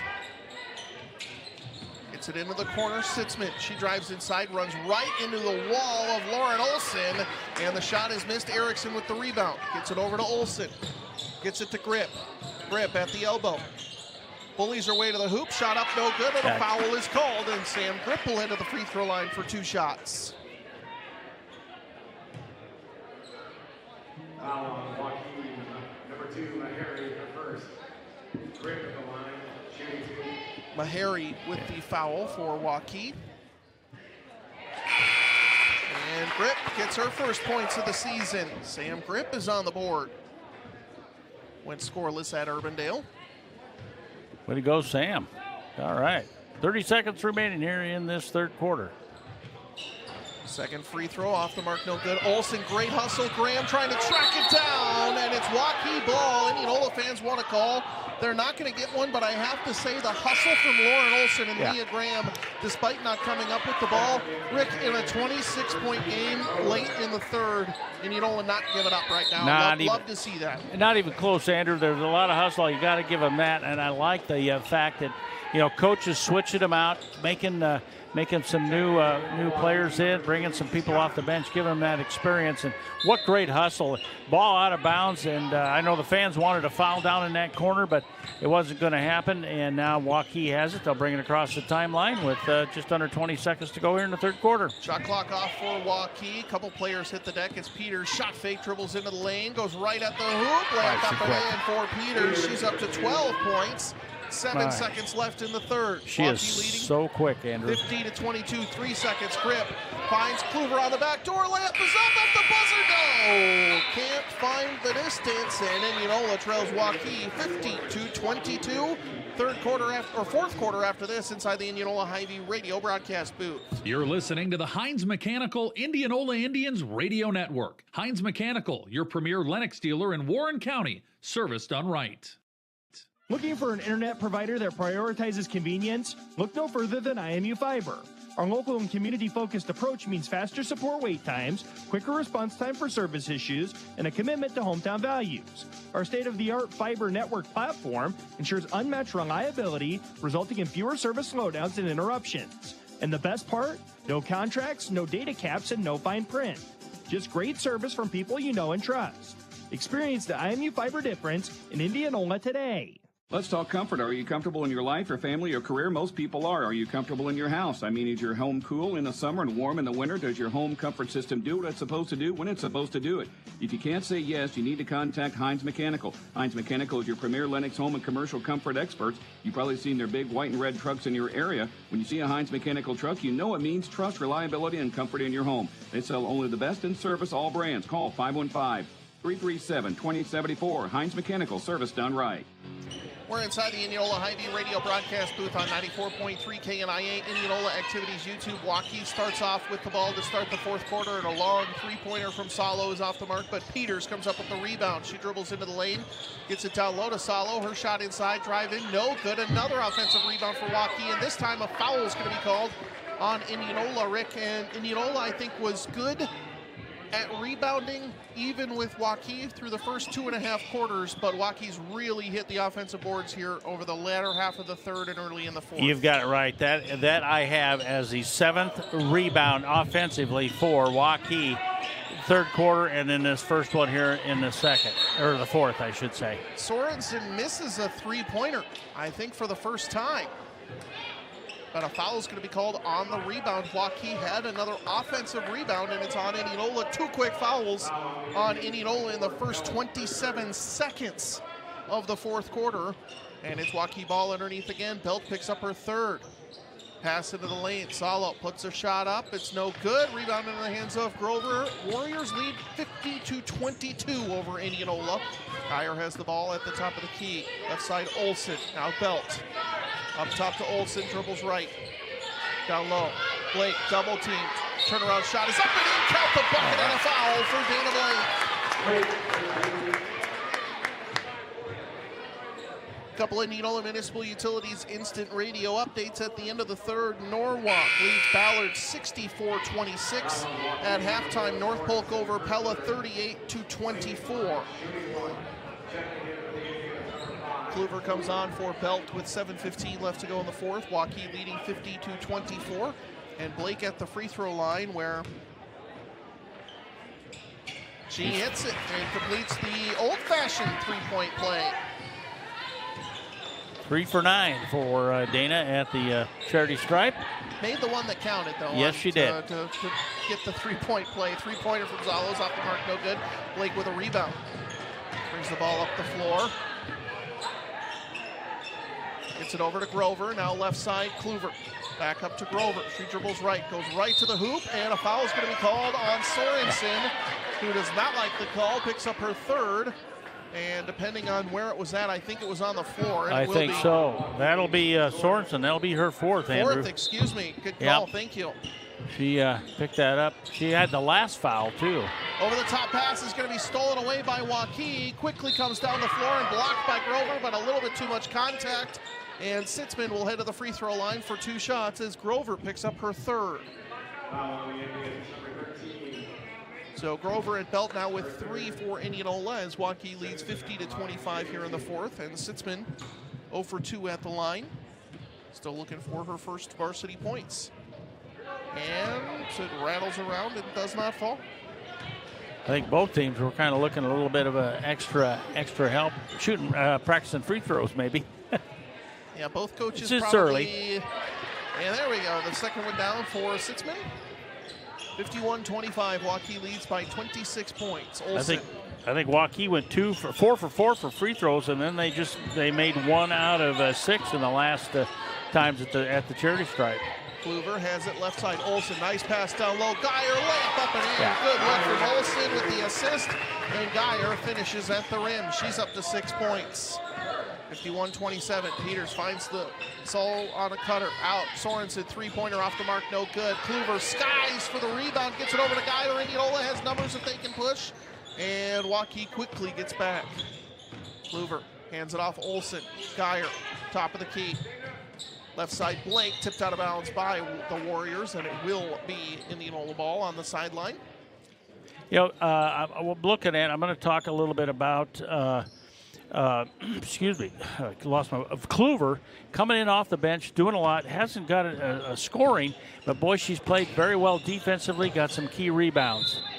Geyer fakes the handoff and then looks like she lost her footing and tripped a little bit and lost the ball out of bounds. And Indianola turns it over, gives it back to Waukee. Warriors lead 51-27. Peters picks up her dribble, top of the key. Salo drives to the lane, has it knocked away off of Indianola. Nice job, Dana Blake. And it will remain with Waukee. 24 on the shot clock, 5:46 on the game clock. Yeah, we talk about defense, playing good defense. Dana Blake, again, not good offensively. She's done a great job at her defense tonight. That little tap out there, she's got her hands on the ball. If the ball comes near her and her player has it, she's going to find a way to get a hand on it and try to do something with it. Over the top pass, picked off by Geyer. 5:43 left to go in the ball game. Geyer has it, gets it over to Blake, swings it around Belt. Now back to Geyer, right wing. Olsen down low. Belt on the block. Turnaround shot is up, no good. Gets her own rebound. Layup up, no good, but is fouled by Susie Scott. And Zoe Belt will look for her first points of the night at the free throw line. 3 fouls now on each team with 5:30 left to go in the fourth quarter. And a McCoy True Value timeout going to be called on the floor. Andrew, I talked about passing that ball. That time, really, the ball was not put on the floor. It was passed around, got it underneath, got the shot up, got the rebound, got the shot up, got the foul. And, we're going to be at the free throw line shooting.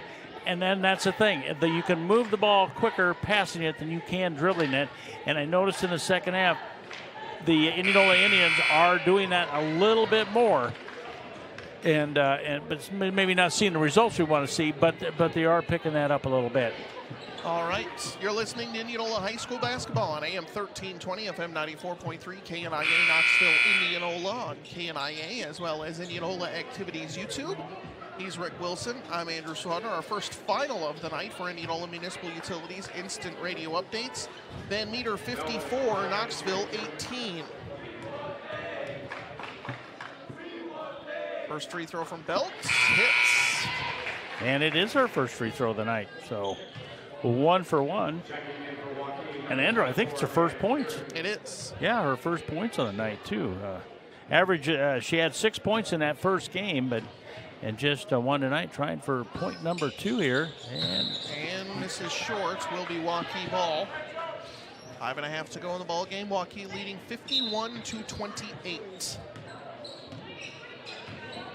Second game of the season for both teams. Both teams fell to good Class 5A opponents, and Dana Blake going to be called for over the back on Emily Sorensen, and Blake will pick up another foul.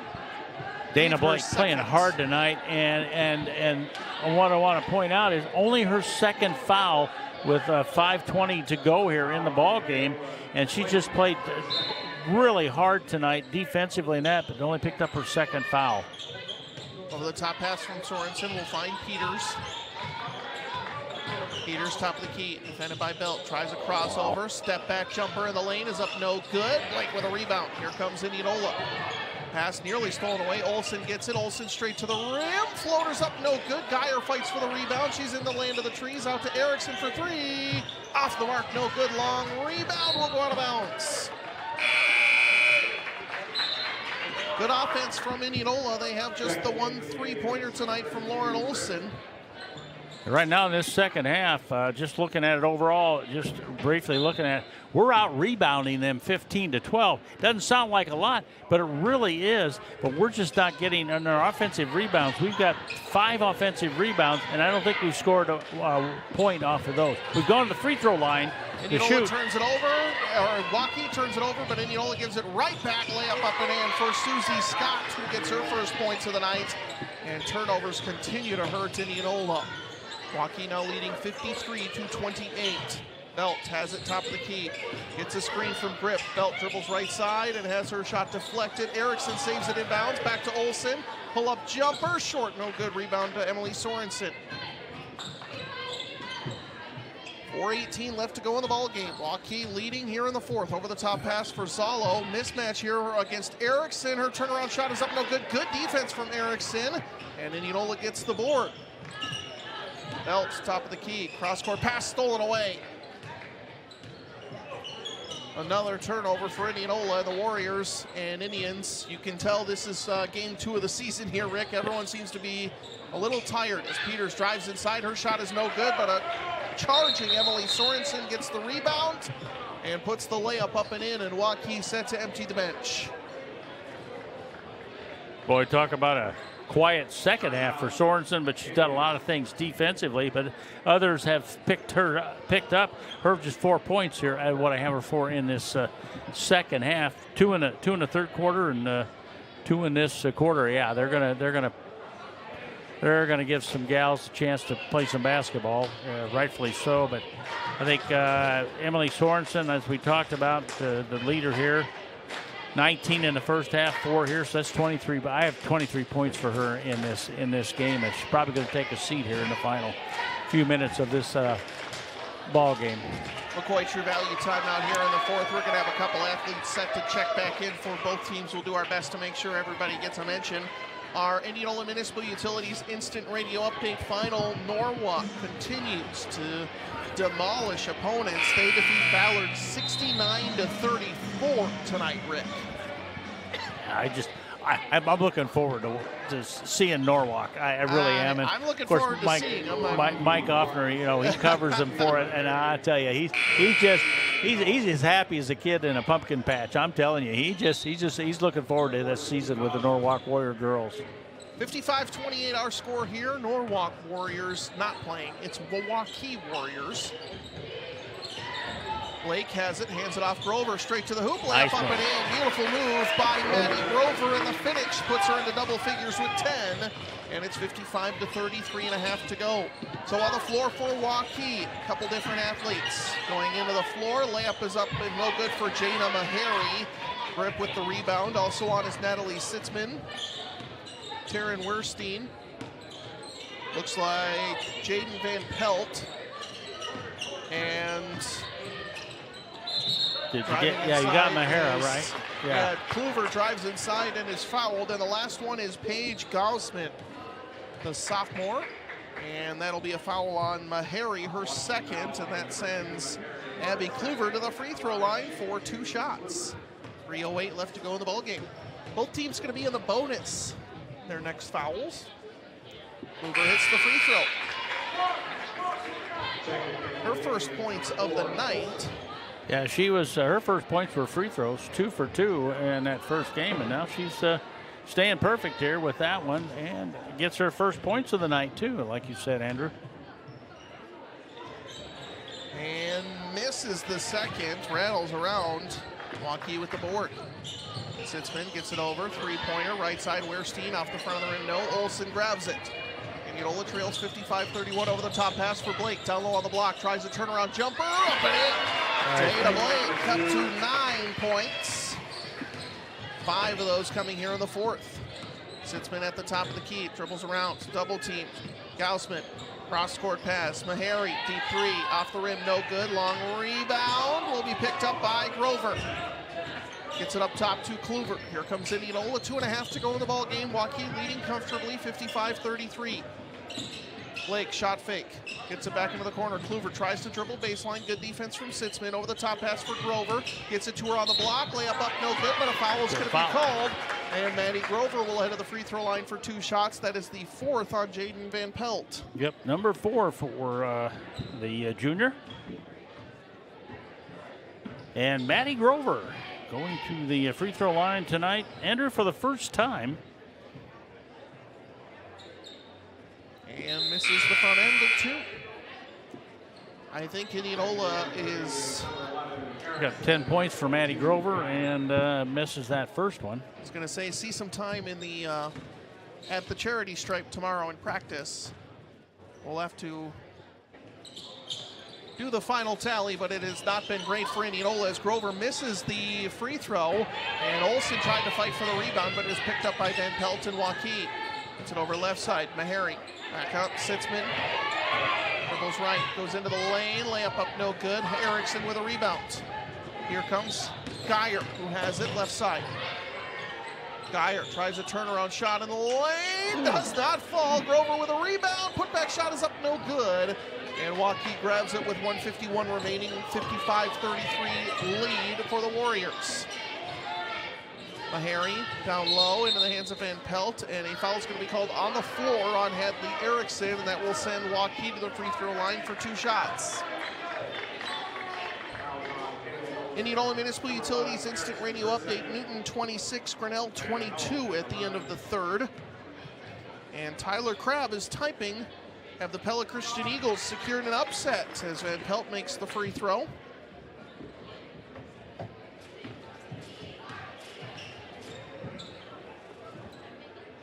Second free throw is good. 7 of 12, Waukee. Olsen drives inside, heads to the free throw line after she is fouled.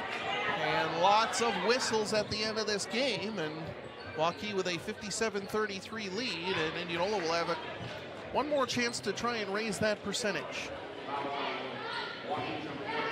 He's been picking up her first, Andrew. Olsen at the free throw line. 5 points make it 6 for Olsen tonight. She's now 1 of 3 at the line. Waukee will send in a couple of different athletes. that, I'll be honest, weren't on the quick stats roster. Varsity bound roster, I guess I should say. Yeah, I don't think I've got him either. Nope, I do not. Well, I wonder if that's the issue over at the scorers table right now.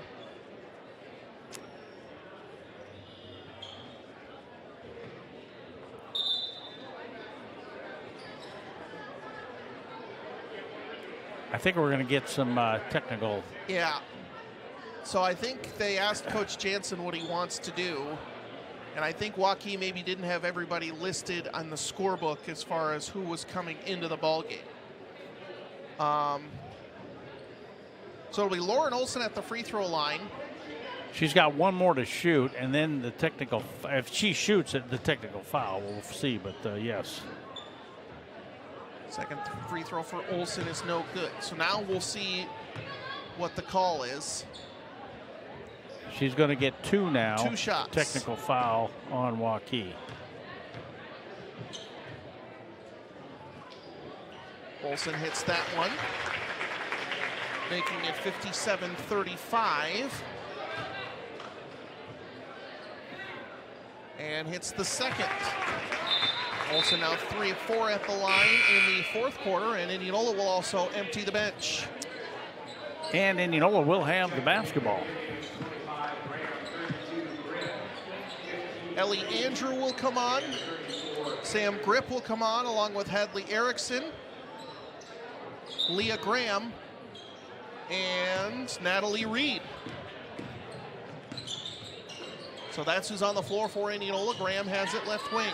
Gets it over into the hands of Andrew. Andrew drives inside.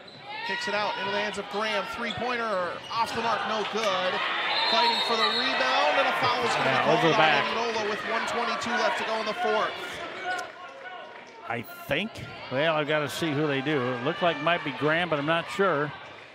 She was in the area. Check the call there. It is on Grip, her first. And will lead to 2 free throws with 1:22 left to go in the ball game for Waukee.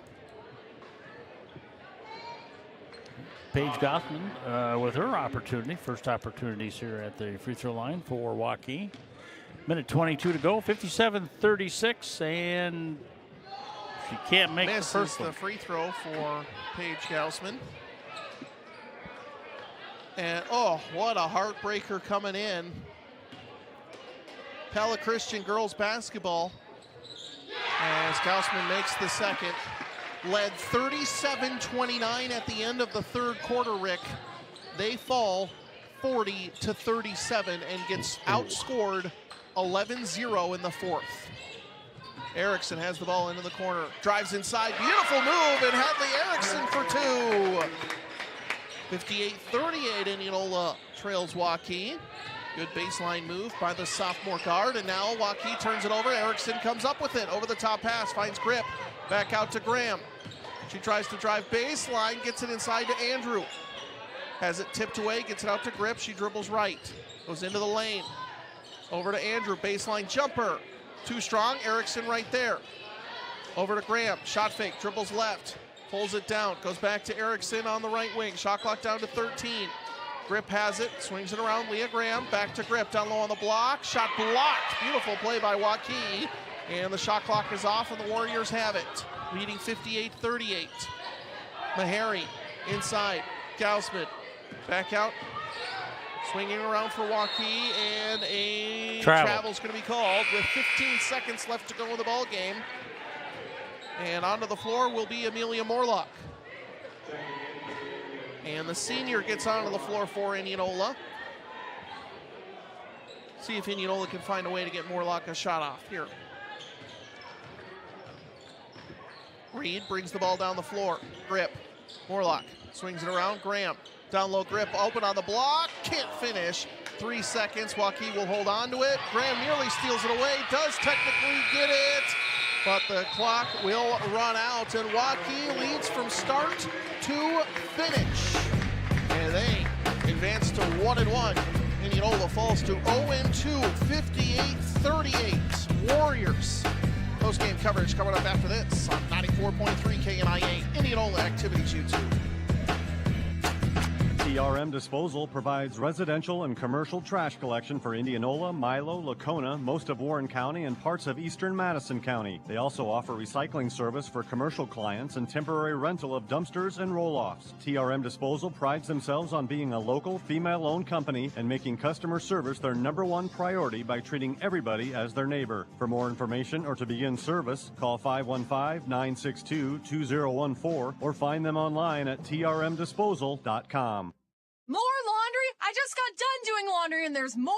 Where does it all come from? Does this sound familiar? Well, it doesn't have to with the Wash Barn's new pick-up and drop-off laundry services. That's right. We will come pick up your laundry and have it dropped back off next day, washed, folded, and ready to be put away. Whether you're in Indianola, Milo, Carlisle, or Norwalk, we have the laundry solution for you at the Wash Barn. Find out more at thewashbarn.com. That is www.thewashbarn.com. Or come in and see us at our new location at 1006 North Jefferson Way, Indianola, Iowa. How do you fold a fitted sheet? Post-game coverage live on 94.3 KNIA. Our Raise the Roof moment of the game presented by All-American Exteriors. Rick Wilson, I think we got to give it to a collective free throw shooting effort from Indianola in the fourth quarter. They went 6 of 11, which was much better than what it was. Yeah, especially when that's you... our Raise the Roof moment of the game presented by All-American Exteriors, serving Iowa since 1998.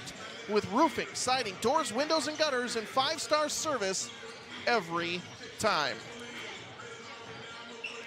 DeArmond Ford Radio Key play and player of the game. Rick, it's hard to give it to anyone other than Emily Sorensen from Waukee. She set the tone early, 23 points to lead all scorers. Yeah, she did. She was just a tremendous player. Got him out there, got that lead out there when they needed to in the first half, and they just kept that. We were not able to get back and do anything to get back to them. We did a great job in the second half. 15-10 was our rebounding. That's 25 rebounds for Indianola. And Indianola with Waukee, they didn't do bad either.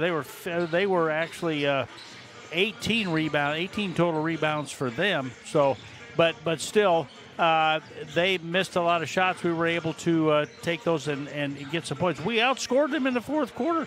Andrew was 16 points for us in the fourth quarter, only 8 for Waukee. But when you start out and you've got 4 in the first quarter, 9 in the second quarter, 9 in the third quarter, and you come up, the final score 58-38 with Waukee on top. And, their top scorer was Emily Sorensen. Andrew, she had 23, and I believe Peters, who I just loved as that little point guard, she had a lot of great moves. She missed about 6 or 7 shots that she could have added more to her total, but I have her for 12. Great job for her being those top 2 scorers for them. And right now it's just, that's a good turnout for them. Waukee goes to 1-1. Indianola falls to 0-2. DeArmond Ford Radio Key play of the game. I'm going to give it to those 5 3-pointers made in a row by Emily Sorensen, splitting the first and second quarter. I think she only missed 2 3-pointers, so she was like 5 for 7 from 3-point range. Either way, it was 5 in a row, and yeah, it was very 5 in impressive to basically blow the game wide open. It was a slow start for Indianola offensively, but they were playing good defense until Sorensen really started to find the range and get the game going from long range. So that's our DeArmond Ford Radio Key play and player of the game. You'll enjoy doing business with DeArmond Ford and DeArmondFord.com. And finally, our drive to the basket presented by Keller's Garage in Indianola. And Rick, I got to give it to that beautiful pass that Dana Blake found Maddie Grover on. It wasn't necessarily a drive, but I think it was really the first creative bucket we saw from Indianola. That was in that third quarter when Blake saw Grover on kind of the pick and roll, found her, and Grover finished on the layup. Yeah, I agree. That was really good. It was a nice move, and they passed very well. They got that ball around, and yes, that was tremendous effort by both of those. And it was, here's what I thought. My on that play was those 2 girls knew where each other were, and that was just a great play. Great drive to the bucket. That is tonight's longest drive or drive to the basket, presented by Keller's Garage in Indianola. Make sure your vehicle is ready for those long drives ahead, and remember to simply take it to Kellers. Any final thoughts before we wrap up postgame for the girls and head to pregame for the boys? Well, I'll tell you what, there's a lot to be learned from this. It is early on in the season. They did a lot of good things in that second half. They came out fired up, but they just had too much of a deficit to try to bring that up. Boy, but they fought hard. They did well, and I saw a lot of good things in there. I thought Lauren Olson picked up her game a little bit. Alexa Geyer, she did a great job. Zoe Bell, Dana Blake was just tremendous on getting the ball, taking it inside, along with Madison Grover. So I think, but you got to put more points on the board than 4 and 9 and 9 and 3/4. You're not going to win a lot of ball games doing that. Absolutely. I think Indianola just didn't have enough offensively tonight to keep up with Waukee, and still a lot to work on for Indianola, but a lot of peripheral things that they can build on for that game. So congratulations to Waukee as their loss to number 9 Valley as they win against Indianola here in Class 5A and start off their season, or at least get back on the right track. Indianola will still look to even things out on the road or at home against Newton on Friday. So we'll take a short time out, come back with boys pregame coverage live on 94.3 KNIA, Indianola Activities YouTube.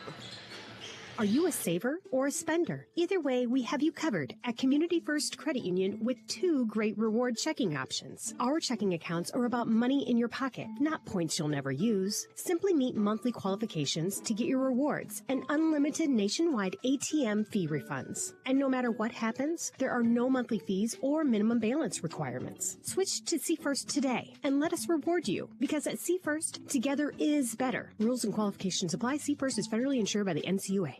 Black Friday specials here at DeArmond Ford Indianola. For 3 days only, buy any new Ford and receive a $500 Amazon gift card. That's right, from Friday, November 29th till December 2nd, buy any new Ford and get a $500 Amazon gift card. Black Friday special, 0% for 60 months plus $1,000 special holiday cash on new Ford Escapes, Explorers, Expeditions, and F-150s. Save big this Black Friday here at DeArmond Ford Indianola. Looking for an internet provider that prioritizes convenience? Look no further than IMU Fiber. Our local and community-focused approach means faster support wait times, quicker response time for service issues, and a commitment to hometown values. Our state-of-the-art fiber network platform ensures unmatched reliability, resulting in fewer service slowdowns and interruptions. And the best part? No contracts, no data caps, and no fine print. Just great service from people you know and trust.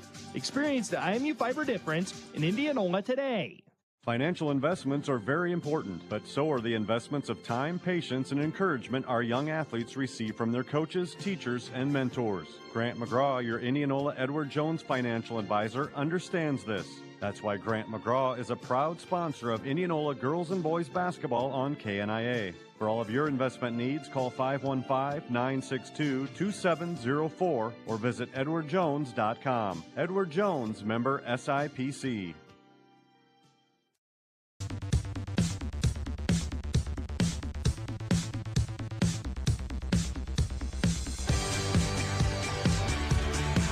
It's Indianola boys basketball coverage live on 94.3 KNIA Indianola Activities YouTube. He's Rick Wilson. I'm Andrew Swadner. Indianola girls fall to Waukee. The boys look to salvage a split in our doubleheader tonight in the Indianola boys basketball season opening contest. And Rick, a 2-20 record last year for the Indianola boys team. A really young team that really just had no varsity experience coming back.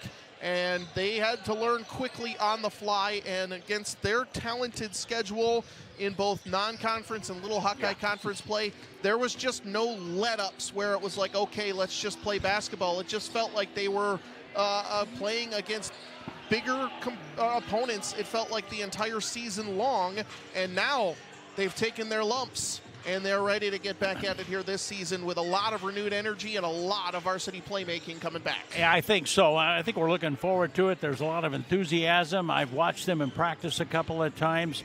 They just seem to ooze and that. And I tell you what, there's a couple of players that didn't play last year. They're back on the squad this year. We'll probably talk about them as the game goes on. But see what kind of effect that has. They're the 2 juniors that are on the club. And, of course, like you said, a young team. We've got some, actually 3 freshmen. Now they're sophomores. who are going to be able to kind of pick that stuff up. We'll have to see where things go from there and see what Coach Jeff Eberlin, he likes the way they're gelling and playing together. Of course, that'll happen out when we get them on the floor and they are up against some competition, Andrew. All right, so let's jump into our DeArmond Ford radio keys to the game. And number one for me is going to be physical. We saw it last year, and again, some of that is just age going up against 18-year-olds when you're 15, 16 years old. This Indianola team played a lot of freshmen last year, but the physicality of a team like Waukee shouldn't be surprising this year. And I think be physical and don't be afraid to get in and mix it up a little bit. And I don't mean play dirty and I don't mean throw a punch, but let your guy know that you're there playing some defense. And hopefully that can happen. And we've got, we'll have to see how that, and that might come from off the bench. You don't know where that's going to come from, but we'll have to wait and see how that plays out for Indianola. We know we've got shooters out there, but how physical can we be? And, of course, leading the way is that senior, Andrew DeWall. You know, he's that staple last year. And, of course, Derek Wilmot, he's another senior, gives you that steady enough. He's got that height out there. We'll see how they can do that. And, of course, the shooters, you know, Hayden Schulte, I mean, he came through. And, of course, George Blake, once he found it out there last year, he could just shoot from anywhere. Kind of reminded me of his dad just a little bit. And, of course, can't leave out Easton McGraw. Those are those three guys right there. They're the shooters. And they've got to be able, but you've got to get the ball to them. That's the thing. You got to find them, and if they can do that, I think we can be successful. And I know Coach Ebeling loves multi-sport athletes, and one of the reasons why is there's a lot of football players on this squad, and I think they got through the fall season knowing that we have to be physical. And I know I keep going back on that because Indianola just got pushed around a lot last year. And again, I'm going to say it. I mean, they were just younger than everybody, but they can't be pushed around and expect to win a basketball game. They started to pick up their scoring at the end of the season. They started to figure that out, as I think everyone knew that they would. They're very talented basketball players, but they need to start playing at this varsity level, and I know that's what Coach Ebeling is really looking for more than anything for the jump of this season. I'll go back to a comment that was made at the Dallas Center Grimes game. I was listening to their people do their streaming, and both those guys spent almost a half going, oh my goodness gracious sakes alive, can you see these boys in a couple of years? And they were going, look out sports fans, they're going to be the team to beat in a couple of years. And now you bring back a couple of those players that weren't out last year, and you bring them in. Hopefully that can mesh and make that even more solid, especially rebounding and getting ball to the players that can shoot. So I'll just say I agree with you. I just think that if that's the case, they got to be able to find the bottom of the net too. That's our DeArmond Ford radio keys to the game. We're still looking for our starting lineups presented by Edward Jones financial advisor Grant McGraw. But Rick, I also wanted to talk about Waukee. They lose 4 of their top 5 scorers. They bring back 6'6" junior Evan Jacobson as their kind of one returning big scorer guy. Jai White, juniors averaged 6.4 points per game last year, but Jacobson 12.9 points, 9.5 rebounds for a very talented Waukee team. Yeah, that's a key right there, and you add that, and they got a couple of guys that they have. I know one starter. That's all I know, and right now, and that happens to be the freshman. They've got a freshman that they're going to start tonight, and that's Pete Gregg. He is a freshman. He'll play that forward guard position. He's 6'4". And we'll just kind of see. And I think that's unusual for a freshman to be starting for Waukee. Usually got to play a few, but we'll have to see how talented this young man is. Well, I bet the entire Waukee team is incredibly talented. Yes. So they're bringing back, I mean, like I said, not a lot of varsity guys, but they should be very talented this entire season. Let's move on. A couple of other finals coming in from around the area as far as our Indianola Municipal Utilities Instant Radio Update scoreboard. Indianola falls to Waukee 58-38 in girls. These are all girls finals. Van Meter over Knoxville 54-18. Grinnell falls to Newton 34-29. So Indianola's opponent next Friday night, Newton girls basketball, gets a win over Grinnell 34-29.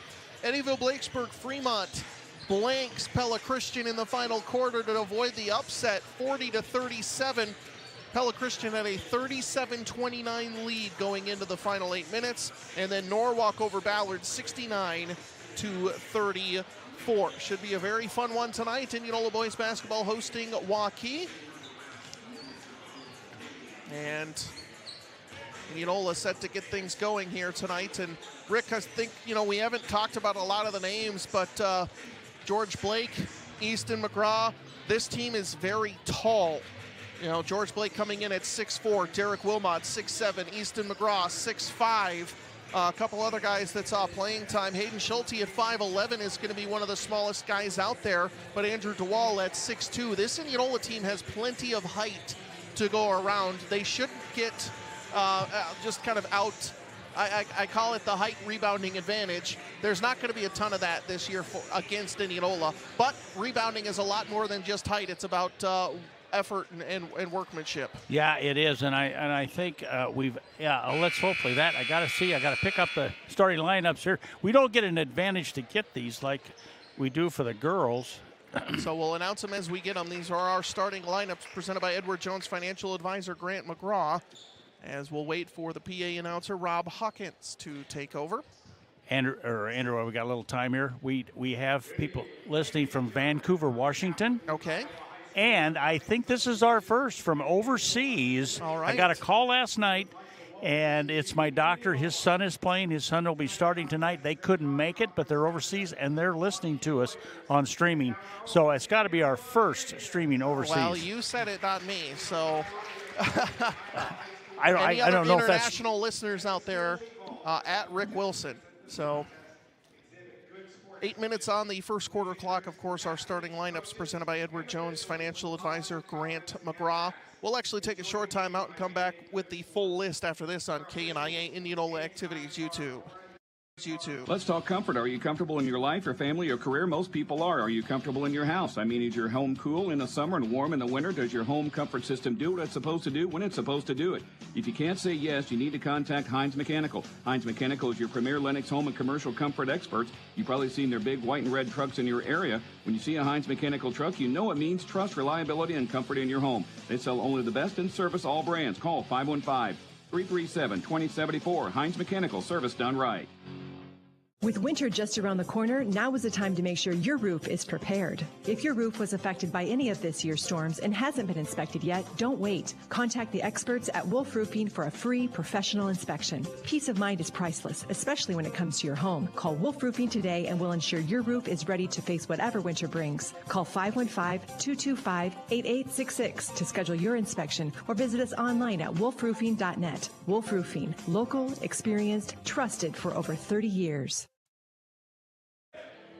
Pre-game coverage live on 94.3 KNIA. Indianola boys basketball set to take on the Warriors of Waukee. He's Rick Wilson. I'm Andrew Swadner. Our starting lineups presented by Edward Jones financial advisor Grant McGraw. We'll start with the visiting Waukee Warriors. Mr. Wilson. All right, here we go with the Waukee Warriors. Number 1 is a freshman. That's Pete Craig.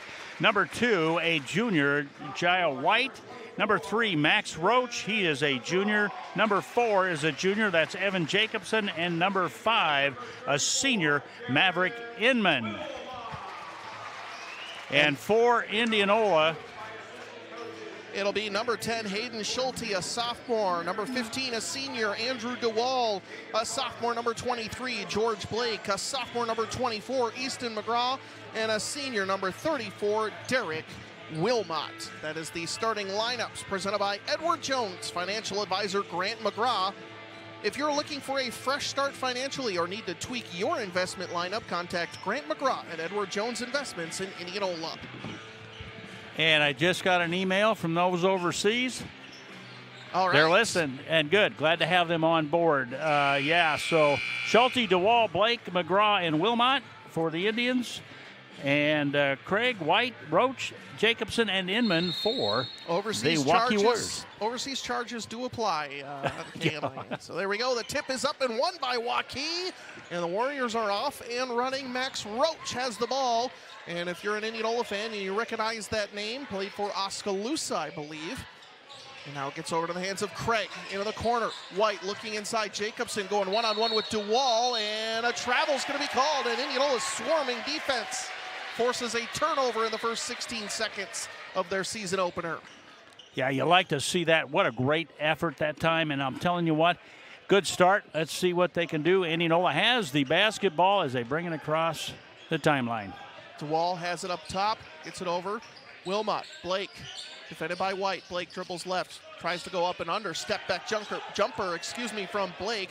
Doesn't hit anything, and it will be in the hands of Roach. Here comes Waukee into the corner. Three-pointer. Inman. Off the mark. No good. Long rebound. Tipped up. Stolen away. Schulte tips it away into the hands of Blake. Quickly gets it over to DeWall. Nothing score. McGraw has it. Looking inside. DeWall now swings it back around Blake. Into the corner. Schulte. Hayden Schulte. McGraw has it, trying to break down his defender. Dribbles left. Hands it off to Blake. Solid defense from Waukee as Blake dribbles left. Into the corner, Schulte drives inside. Floater, that's his patented shot off the rim. No good. Rebound into the hands of Jacobson, and here comes Waukee. Right side, White, pull-up jumper from three. Off the mark, no good, but Jacobson with an offensive rebound. Cross-court pass, White over the head of DeWall. Now gets it back over Inman. He drives inside. DeWall, physical defense, but it's finished by Maverick Inman. 6:35 to go, quarter number one. Indianola trailing 2-0. Yeah, good job that time. They did pass the ball well, got it outside, got it back in, and Inman with the two. Blake has it out on the perimeter. He'll take the deep three, hand in his face. Off the mark, no good. That was Wilmot. Tries to track it down, but he just steps on the baseline, and it'll be Waukee ball. Indianola trailing 2-0, 6:19 left to go in the first. Pass into the corner. Inman, shot fake, and a foul is going to be called on George Blake.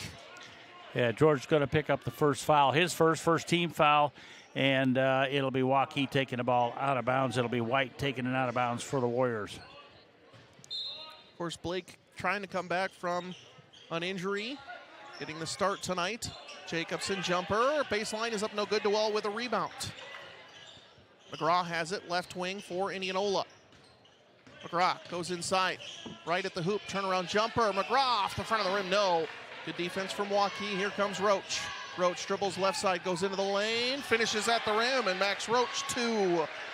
And Waukee leads 4-0, 5:50 to go in the first. Waukee is doing a good job defensively. Indianola's having to change their shot. Whoa! Circus shot gets it to go. We'll take that one. Just drives right to the rim. Jacobson shot fake. Wilmot doesn't fall for it. Over the top pass on the roll, and Jacobson gets the finish at the rim. He's a big guy. And now a whistle is going to be called on Waukee. I think he got teed up here, Rick. Jacobson's going to get whistled for a tech. It must have been something said on the court. I didn't see anything. It had to be. I know I turned away. I was looking down the floor a little bit. It's going to be a foul. It'll be on Evan Jacobson. So it'll be Schulte at the line shooting the technical foul free throws, and he misses the front end. So Schulte tries to get Indianola back within three. Second free throw is good. So Schulte gets his first points of the season, averaged 7.1 points per game last season for Indianola. Their fourth leading scorer returning. I know both of these teams, Andrew, last year, they shot well from the free throw line when they got there. But sometimes Indianola just wasn't able to get there as much as they wanted to. And a pass from DeWall is going to be stolen away by Roach. Gets it over into the hands of Inman. Layup is up and in, and a turnover that Indianola would like back. And Waukee leads 8-3, 5:17 to go, quarter number one. And I think Waukee got their hand on the inbounds play. That's why Waukee ended up with that and the turnover and the points. Wilmot has it, top of the key. Derek Wilmot hands it off to Blake. Blake, pull-up three is up, knocks it down. George Blake with the triple gets the season off. 8-6, Indianola trails by 2, 4:52 and counting to go in the first. Roach. Right side, White looking inside Jacobson, can't find him, back out to Roach. Defensive intensity up, Indianola in a 2-3. Fronting Jacobson is Schulte from behind even. Now Inman into the corner, three-pointer, hits.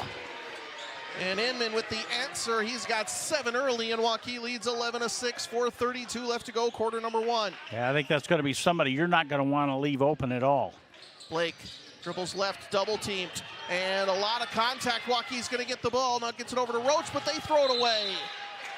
And Indianola with the turnover, but Waukee answers right back with the turnover, and Indianola catches a break. 4:19 left to go in the first. We're inside the Indianola Hy-Vee radio broadcast booth on 94.3 KNIA on the Heinz Mechanical Indianola Indians radio network. Waukee leads 11-6. Schulte dribbles left. Looks down low, Wilmot on the block, shot fake. Jacobson doesn't fall for it and gets the block and gets the ball. Indianola tries to turn it over in the backcourt. Nice little move. He almost tried to do that, Derek did, but he just couldn't do it. And, of course, Jacobson, skilled player there, he made a nice block. Jacobson, top of the key for 3, can't hit.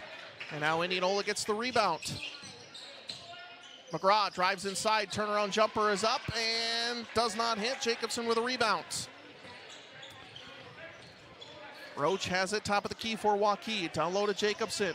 Shot fake, good defense from Wilmot. Can't finish, gets his own rebound, however, and finishes that one. And Evan Jacobson's got 4, and Waukee is on a 5-0 run and leads 13-6, 3:23 left to go in the first. Well, I tell you, Jacobson did it, or excuse me, Wilmot did everything he could to do that. He didn't foul, but Jacobson is such a strong player. He got his own rebound and got the putback. Blake gets by his defender. Jump up and under, floater's no good. Jacobson with a rebound. Cross-court pass, Roach, three-pointer. Off the mark, no good. Schulte with a rebound. Here comes Indianola trying to dig into this 3-possession deficit. McGraw, top of the key. Dribbles left, gets around his defender, goes right down on the block. Can't finish, gets his own rebound. Up and under, layup is up, can't finish again. And the rebound into the hands of Jacobson. And there's just a lid on the bucket for Indianola in this first game. White has it left wing. Step back 3 is up, off the mark, no good. Long rebound, a foul is going to be called on Wilmot. Looked like he pushed Jacobson in the back, and Wilmot will be whistled for his first, team's second foul with 2:32 left to go in the first quarter. As we see the first substitutes come on, Kyson Storm for Indianola onto the floor, well as Thomas DeWall. Thomas DeWall in, and for the Waukee Warriors, they had 2 come in too, and I believe Number 25, Carter Johnson, and number 24, Burkett. Chance Burkett. Yep. Jacobson has it. Johnson back out. Burkett now over to Jacobson, defended by Storm. Goes into the lane, tries it up and under. Good defense off the front of the rim, but another long rebound goes to Waukee as Johnson has it. Roach has it top of the key. Tries to break down DeWall, up and under. Hits at the free throw line, and Roach has 4, and Waukee leads 15-6. Yeah, Indianola's got to stop this. They've got to be able to put some points on it and be able to stop them. They got to bring it across and see what they can do here. All right, DeWall drives inside, kicks it into the corner. 3-pointers up from Thomas DeWall off the front of the rim, no. And Jacobson with a rebound. Indianola has 1 3-pointer from George Blake. Other than that, struggling to hit from outside. Burkett has it top of the key. Turns around, no, excuse me, that's White. White, his shot is up, no good, but Jacobson right there just tips it up and in. And a McCoy True Value timeout going to be called. Indianola trailing 17-6 on the floor. I believe a 9-0 Waukee run. Yep, you're right there, and I'll tell you what, those offensive rebounds that they're getting, Waukee's getting those putbacks, that's been effective for them here early or in this first quarter. Couple Indianola Municipal Utilities instant radio updates. Pella falls to North Polk 71-49. That one is final. Pella Christian boys basketball leads Eddyville Blakesburg Fremont 18-8, and Ballard boys basketball leads Norwalk 15-11. Norwalk basketball. There's not anybody named Bourne playing, is there? Yeah, right. That's kind of. I don't think so. That's been what, 8, 9, 10 years. First time it's been a while. Quite a while. It's been a while. Indianola inbounds the ball coming out of the McCoy True Value timeout. Schulte brings the ball up the floor, defended by Roach. Loses the ball, and Roach grabs it. Roach quickly down the floor. Left-handed layup is no good. Waukee will push the rebound out of bounds, and Indianola catches a break. Yeah, great job there. They took it away. I tell you what, we're lucky he missed that shot, and now Indianola will have it. Schulte has Pressure. it into the corner. Gets it over to Thomas DeWalt. Dribbles right. Goes back to Schulte. Into the corner, and Indianola sets up their offense. Schulte into the corner. Goes by his defender. Schulte, turnaround jumper is up, no good. Into the hands of Waukee. Here comes Roach. Right side. Burkett, shot fake, goes baseline, loses the ball. Andrew DeWall comes up with it. Under a minute to go here, quarter number one. DeWall goes straight at Jacobson. Left-handed layup up, no good. Rebound into the hands of Storm, and a foul is going to be called on Waukee on the floor. I think on Carter Johnson. Yeah, I think that's who it's going to be, Andrew. Will be Indianola ball underneath. Fast first quarter, 43.6 seconds, 17 for the Warriors, 6 for Indianola. They've got it out of bounds underneath their basket. See if they can get some points on the out-of-bounds play. Schulte kicks it all the way down the floor, but only White is there. White gets it right near the basket. Layup up and good, or no good, excuse me, but a foul is called. That's going to be on, I believe it's going to be Andrew DeWall picking that one up, Andrew. And the miscommunication on the Indianola inbounds, Rick, has led to multiple Waukee points. Yeah, I don't know if he didn't see the Waukee player, but he was going that so that he could go back and get it, and the Waukee player ended up with it. So White with it'll be his White first points. George Blake comes back on, as well as Brody Page on for Indianola. For Schulte. So Andrew DeWall and Hayden Schulte take a seat. Brody Page, Kyson Storm. Kyson Storm, he's in the lineup for Indianola. Easton McGraw, George Blake, and Thomas DeWall on the floor as White makes the second free throw. 19-6, Waukee leads as Blake brings the ball up the floor. Gets it over into the hands of McGraw. Shot clock and game clock about a 5-second difference as Storm sets a pick for McGraw. McGraw goes right to the hoop. Layup is up and finishes for Easton McGraw. Couple of bad bounces for the sophomore, but he finally gets one to go. Shot clock off. Waukee leading 19-8. Burkett has it for the Warriors. Dribbles right to White. 8 seconds to go in the first. White drives inside, runs right in, blocked by McGraw, gets it back, however, and finishes at the rim. And Jai White with 2 more. Shot at the buzzer from Page is up, and it is no good. And Indianola trails Waukee 21-8 at the end of the first quarter. And we'll be back with second quarter action after this. You're listening to the Heinz Mechanical Indianola Indians Radio Network. Winter weather has arrived, so prepare for the months ahead with a trip to McCoy True Value in Indianola. McCoy True Value has everything you need to battle cold, snow, and ice, including gloves, hats, snow shovels, ice melt, and tube sand. Prep your vehicle for winter by restocking on ice scrapers, windshield washer solvent, antifreeze products, and more. Time for a furnace filter change? McCoy True Value has you covered. Stop by today. McCoy True Value Hardware. Service with heart. Your next leasing experience should deliver maintenance-free, stress-free living in the communities with conveniences. Arcading Properties' pet-friendly communities cater to everyone from young professionals to families and downsizers. Our leasable townhomes offer a private front door and attached garage conveniently located near your workplace. It's the perfect blend of comfort and convenience. Trade apartment living for your new townhome lifestyle. At Kading, we make leasing easy. Visit kadingproperties.com to view available townhomes near you and discover why Kading Properties is the perfect fit for your lifestyle. Welcome back inside the Indianola Hy-Vee radio broadcast booth on 94.3 KNIA. Indianola boys basketball trailing Waukee 21-8. He's Rick Wilson. I'm Andrew Swadner. DeWall gets it into Page into the backcourt as the start of quarter number 2. Page gets around Roach, gets it over to Andrew DeWall. Now to Thomas DeWall on the left wing. He dribbles around up top, gets it over to George Blake. He dribbles right, goes right to the hoop, double teamed. Tries it up and under, finishes at the rim, and George Blake gets 2. And Indianola, Rick, offensively just couldn't keep up with the Warriors in that first. Yeah, good job that time, and way to go, way to get the bucket. They were patient, got it. So here comes Jacobson going in on Wilmot. Good defense to get the stop. Now shot fake left side. Inman Maverick Inman goes right side, shot blocked, sent out, nearly taken away by Thomas DeWall, but White comes up with it. He gets into the rim. His shot is almost blocked by DeWall. Now it gets over into the corner. Jacobson, he'll take a three. It's off the mark, no good. Another offensive rebound for Waukee. Another putback shot is up, no good. Got a foul, and finally, a foul is called. Third, fourth, fifth chances for the Warriors, and if you're Indianola, you just can't have that and expect to win. Right, and I believe that foul was on Peter Gregg, and he'll be at the free throw line to shoot free throws. Thomas DeWall and Pete Craig at the free throw line. Makes the first. Waukee 3 of 3 now at the line, and Indianola 1 of 2. Waukee leading 22-10. Second free throw is good. DeWall gets it into Blake. And Blake brings the ball up the floor for Indianola. 7 minutes to go in the first half. Blake tries to drive, double team, kicks it over to Andrew DeWall, right wing. Nice crossover, goes down low, into the corner. Page, shot fake, he goes into the lane. Cross-court pass stolen away by White. White down the floor and misses the layup, and Page gets the rebound. I think he tried to slam it down and lost the ball on the way up, and Indianola catches another break.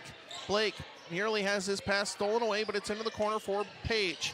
Page dribbles left, up top. Blake, catch and shoot three. Off the mark, no good. Rebound into the hands of Jacobson, and here comes Waukee leading 23-10. Roach down the floor is going to be fouled by Brody Page, as Indianola picks up their second team foul in 1 minute and 34 seconds of this second quarter. Schulte and McGraw come back onto the floor for Indianola, so it should be starters on the floor for the Indians. Pass gets in down low. Inman, couple of shot fakes. Turnaround shot is up and in, and Maverick Inman 9 points already in this game as Waukee leads 25-10. Yeah, I said he's been their spark right there, and right now Indianola has a chance to cut into this lead. Early lead is trailing by 15. McGraw has it, dribbles left, hands it off Schulte. Schulte dribbles around right, spin move, lost the ball. Waukee has numbers. White down the floor, going up, and layup up and in. White has 6, and a McCoy True Value timeout going to be called by Indianola as Waukee takes a 27-10 lead. Indianola Municipal Utilities Instant Radio Update. The PCM girls defeat West Marshall 56-44. An old rivalry that goes back. In fact, my first ever regional final game, Mr. Rick Wilson, PCM defeated West Marshall to go to state. And I called that game back in, I believe, 2017. Maybe earlier, 2016. Showing your age now. You're a little over 32 now, right? A little over. Something like that. Yeah, we'll there say you just go. A little over yeah, we're not talking age about anything here. We're inside the Indianola High-D radio broadcast booth on 94.3 KNIA, the Heinz Mechanical Indianola Indians Radio Network, your premier Lennox dealer in Warren County. Service done right, Heinz Mechanical. Hit our DeArmond Ford radio keys to the game. Our starting lineups presented by Edward Jones, financial advisor Grant McGraw. Still looking for tonight's Raise the Roof moment of the game, presented by All-American Exteriors, Rick, and get a chance to play the sounder. I think we're coming back out. All starters coming back out on the floor for Indianola right now, and it looks like no, we've got all the starters for starters Waukee. on the floor for both teams. Both teams right now. Waukee leading 27-10. Pass gets into Blake. And Indianola tries to dig into this 17-point deficit. Blake at the top of the key. He'll dribble right. Picks up his dribble. Cross-court pass nearly stolen away, but Schulte comes up with it. Into the corner for McGraw. McGraw dribbles baseline. Into the corner. DeWalt looks back up top. Blake swings it around. Wilmot for three. Hits! Derek Wilmot with the triple for his first points. And Indianola tries to get back in it, trailing 27-13. Good job that time by Indianola, passing that ball around. Found Wilmot open at the top of the key, and he nailed it. Pass deflected by McGraw, but it's into the hands of White. White, Max Roach, shot fake, top of the key. Dribbles down, has it knocked away. Will remain Waukee ball underneath. 15 on the shot clock, 5:08 on the second quarter clock.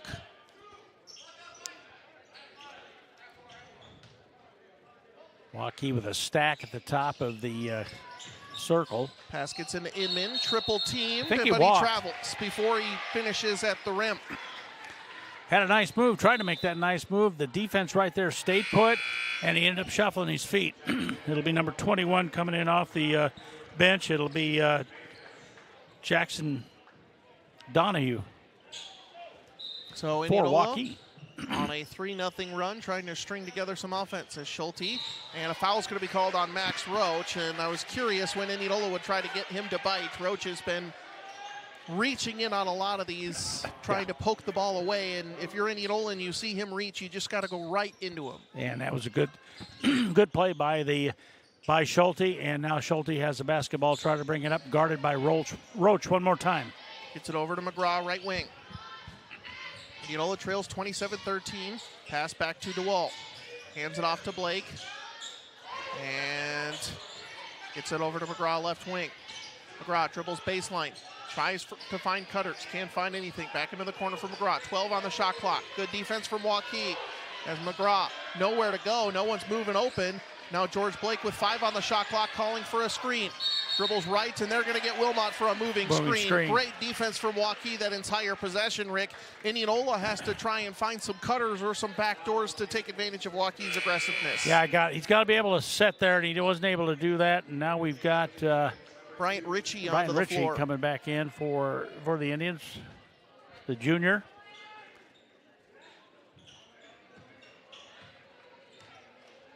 Roach has the ball across half court.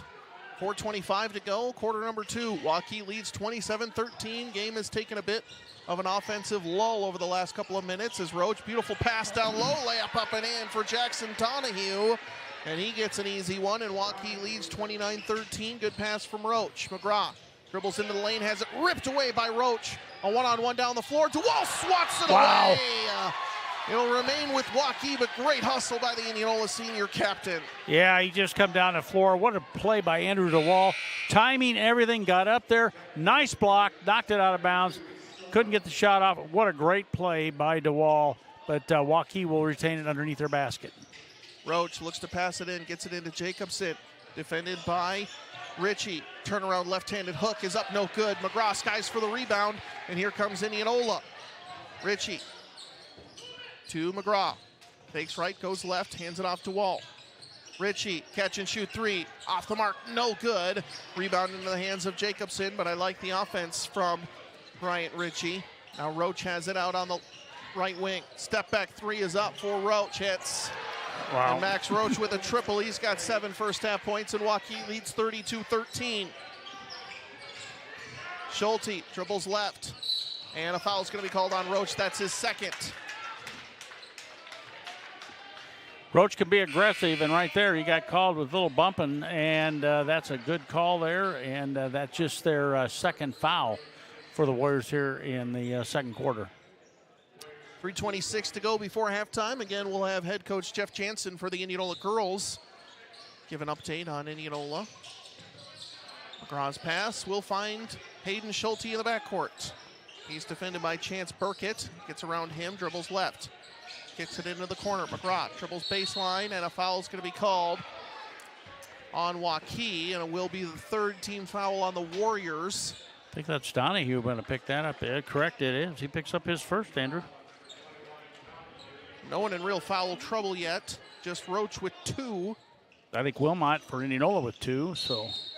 Catch and shoot 3 for McGraw, but a foul is going to be called on Indianola on the moving screen. Kyson Storm, as the 6'5 senior picks up his first foul. Indianola trails 32-13 and does themselves no favors. Jacobson double teamed on the block, kicks it back out, swings it around. It's Donahue now into the corner. White, good defense from McGraw, and a foul is going to be called on the floor. Yeah, he tried to get that pass run. I'm not sure who that foul is going to be. It's going to be on. Might be on Wilmot. Check the call. No, check the call. It's not. It's McGraw. It'll be on McGraw, and it will be shooting for Waukee. First on McGraw. So Jai White will head to the free throw line. He's 2 of 2. Indianola Municipal Utilities Instant Radio Update. as White hits the free throw. Waukee now 5 of 5 at the line. Norwalk and Ballard tied at 29 at half in boys basketball. Storm comes off. Blake comes back on. So it'll be McGraw, DeWall, Blake, Ritchie, and Schulte on the floor for Indianola as White makes the second, and it's 34-13 Waukee over Indianola. George Blake down the floor, gets by his man. Floater towards the hoop, layup is up, no good. Fights for his rebound, he's not going to get it, picked up by Waukee. Gets it over the left side, Kane Vandis, Jr. onto the floor for Waukee with 2:40 to go before halftime. Vandis dribbles right, kicks it back left, looking down low into the hands of Johnson. Johnson double teamed on the block, taken away by Ritchie, who grabs it, and a foul is going to be called on the floor on Waukee. And I think that kind of goes against Indianola as it was saved in bounds and they maybe had some numbers.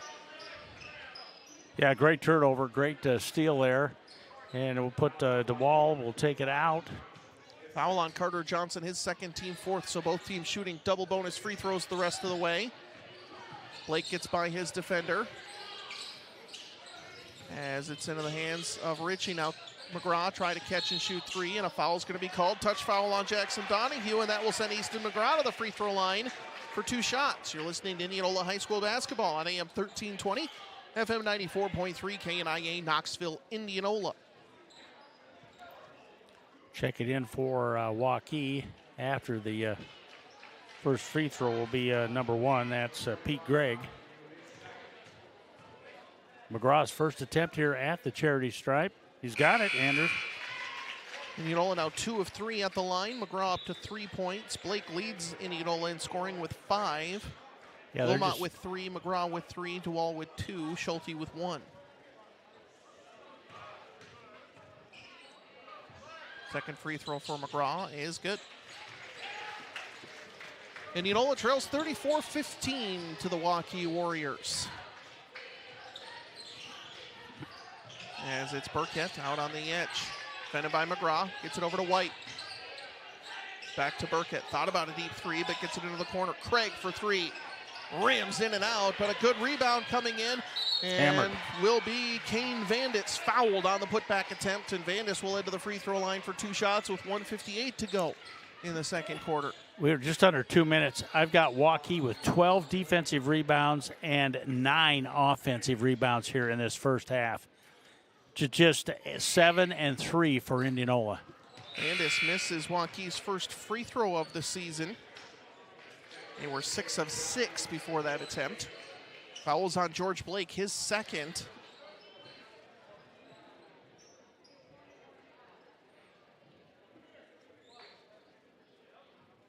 Looks like Schulte receiving some treatment on the sidelines for a scratch maybe, and there's a timeout on the floor. 1:58 to go, quarter number 2. And Rick, I'll say it, Waukee is being very physical right now. They are very physical. And I mean, that's what Class 4A basketball is all about. Is I know the kind of pro style is a lot of fluidity and three-point shots, but Class 4A basketball is about who's going to bully who. And Vandis' second free throw is up and in. 15-35. Waukee leads Indianola by 20 with 1:55 to go before halftime. DeWall brings the ball up the floor.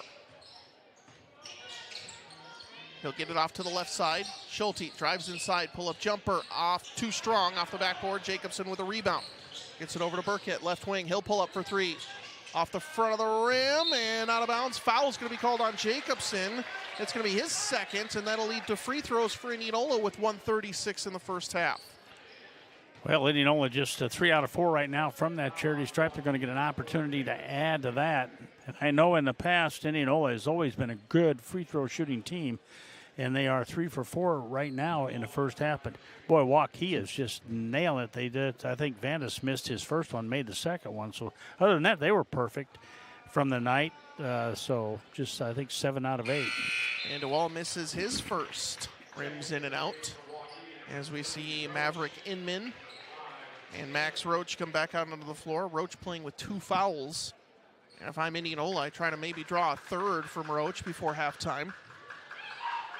DeWall's second free throw attempt. No good.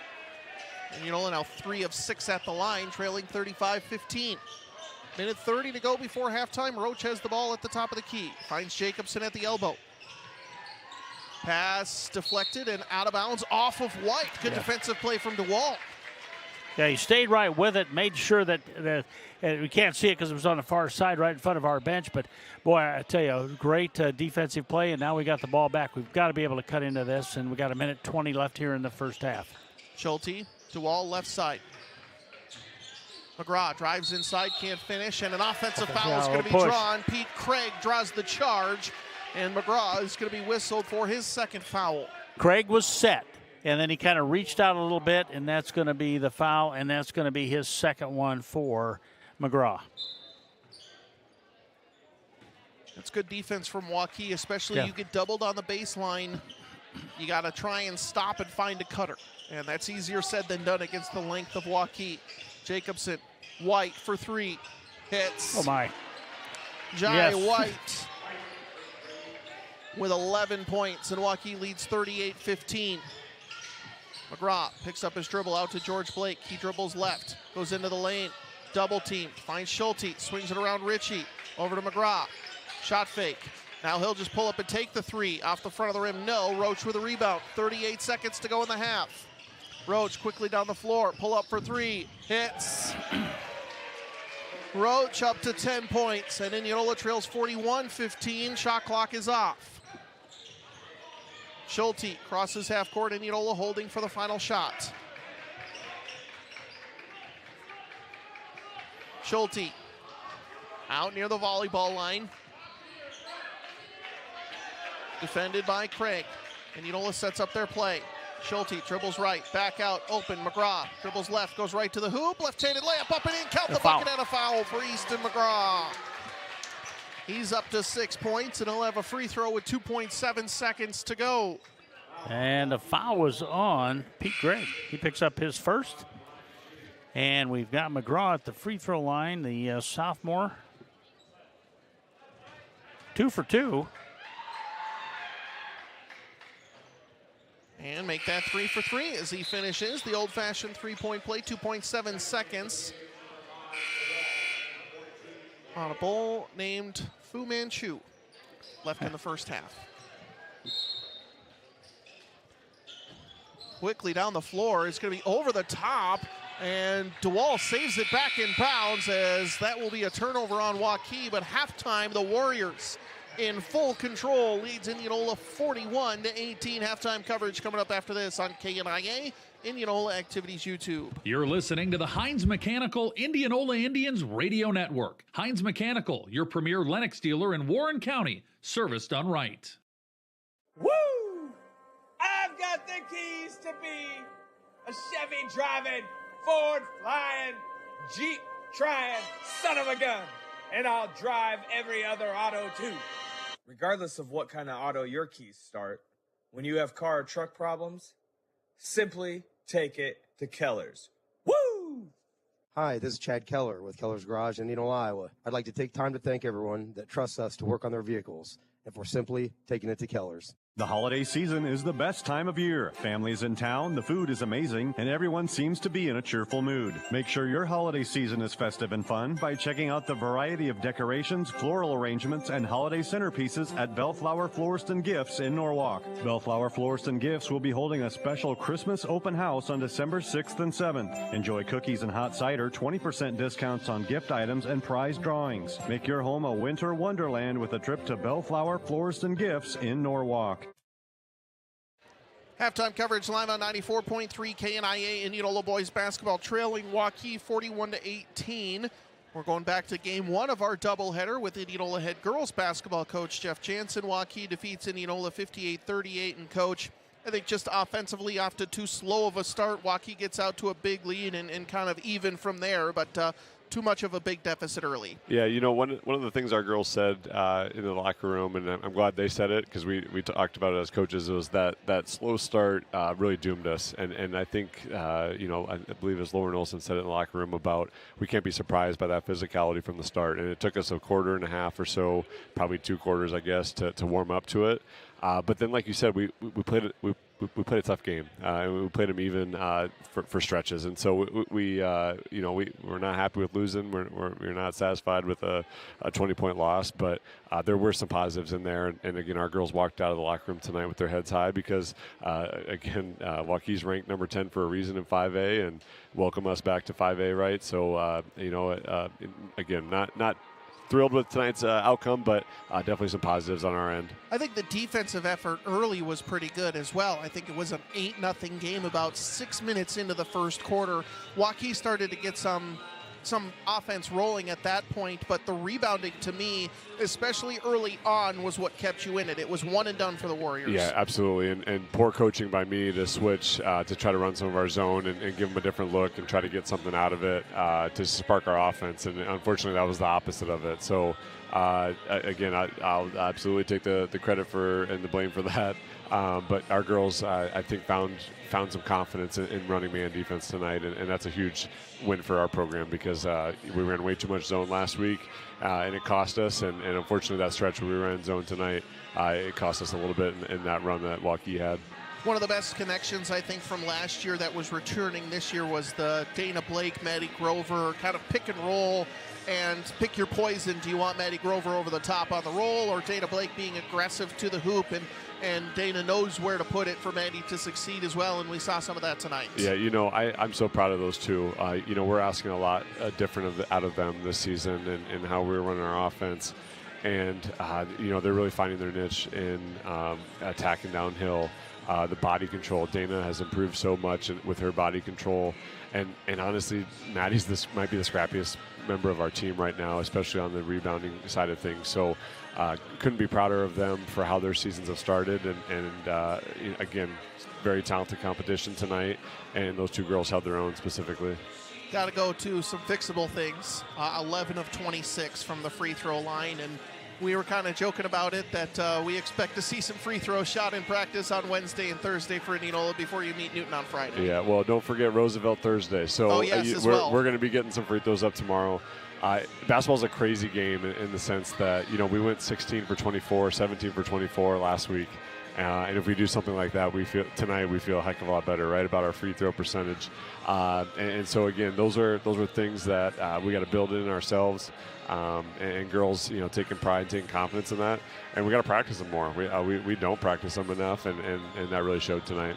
I know you've had a lot of multi-sport athletes come out for basketball, and with the success of other sports, maybe don't see the court as much as you would like. And I know you're not blaming that for anything, but the first two games you kind of take as getting the rhythm on the basketball court. What is built from 1 to 2 and then hoping for 3 on Thursday? Yeah, that's such a great question, Andrew, because, again, we take great pride in all of our athletes on our team are not just basketball players. Again, looking at our programs and the great fall seasons that our cross-country team had and our volleyball team had, we had some key members on both of those teams on our roster. And then again, girls that are playing club volleyball right now during our season, and they're playing club softball throughout the fall and throughout the spring, in addition to track and everything else. So, our girls are competitors, and that's where that fire comes from. That's where they go from balancing their ridiculously busy schedule, where they're leaving basketball and practicing again until 8:30 or 9 for another sport. So, our girls are finding that balance, and I think you're spot on with us finding our footing a little bit here. And now we got a great opportunity to travel to Roosevelt and pay them back a little bit for last year, but also keep making progress, which we made tonight from last week to this week. Final question before we let you go, Coach. I think my favorite play of the night for Indianola was, I think, deep in the third quarter. I think it was a 20-point game at that point on a Waukee free throw, and both Leah Graham and I think it was Lauren Olson sprinted over to the sideline to save a possession for Indianola. And that, to me, said a lot about what this team is going to be like for the rest of the season. I got emotional. I don't know if it in the locker room after the game. I don't know if that's being a dad now for so long or being a part of basketball for so long, but Hadley Erickson mentioned a point about we really played as a family tonight. We really had great communication and we cared about each other. And that matters more than a lot of stats do, or a lot of wins and losses. And so it mattered to us to play better in the second half than we did in the first half, to compete better in the second half. And I'm so proud of our girls for doing just that. And again, this was a positive step in the right direction, and we're hoping to clean some things up tomorrow heading into Thursday and Friday. Thank you very much for joining us, Coach. Really appreciate it. And good luck Thursday. We'll see you Friday. Thanks, Andrew. We'll have more after this. Indianola boys halftime coverage, trailing Waukee 41-18. Out these amazingly hot deals at your Indianola Hy-Vee this week. Just bare boneless, skinless chicken breast, $3.99 for an 18-ounce package. Hy-Vee pasta, 99 cents. Jack's Pizza, 3 for $9. Marie Callender's Bowl, Healthy Choices Steamers or Banquet Mega Meal for $2.77. And Hy-Vee Chunky Soup is just $1.88 a can. Those deals and more this week at your Indianola Hy-Vee.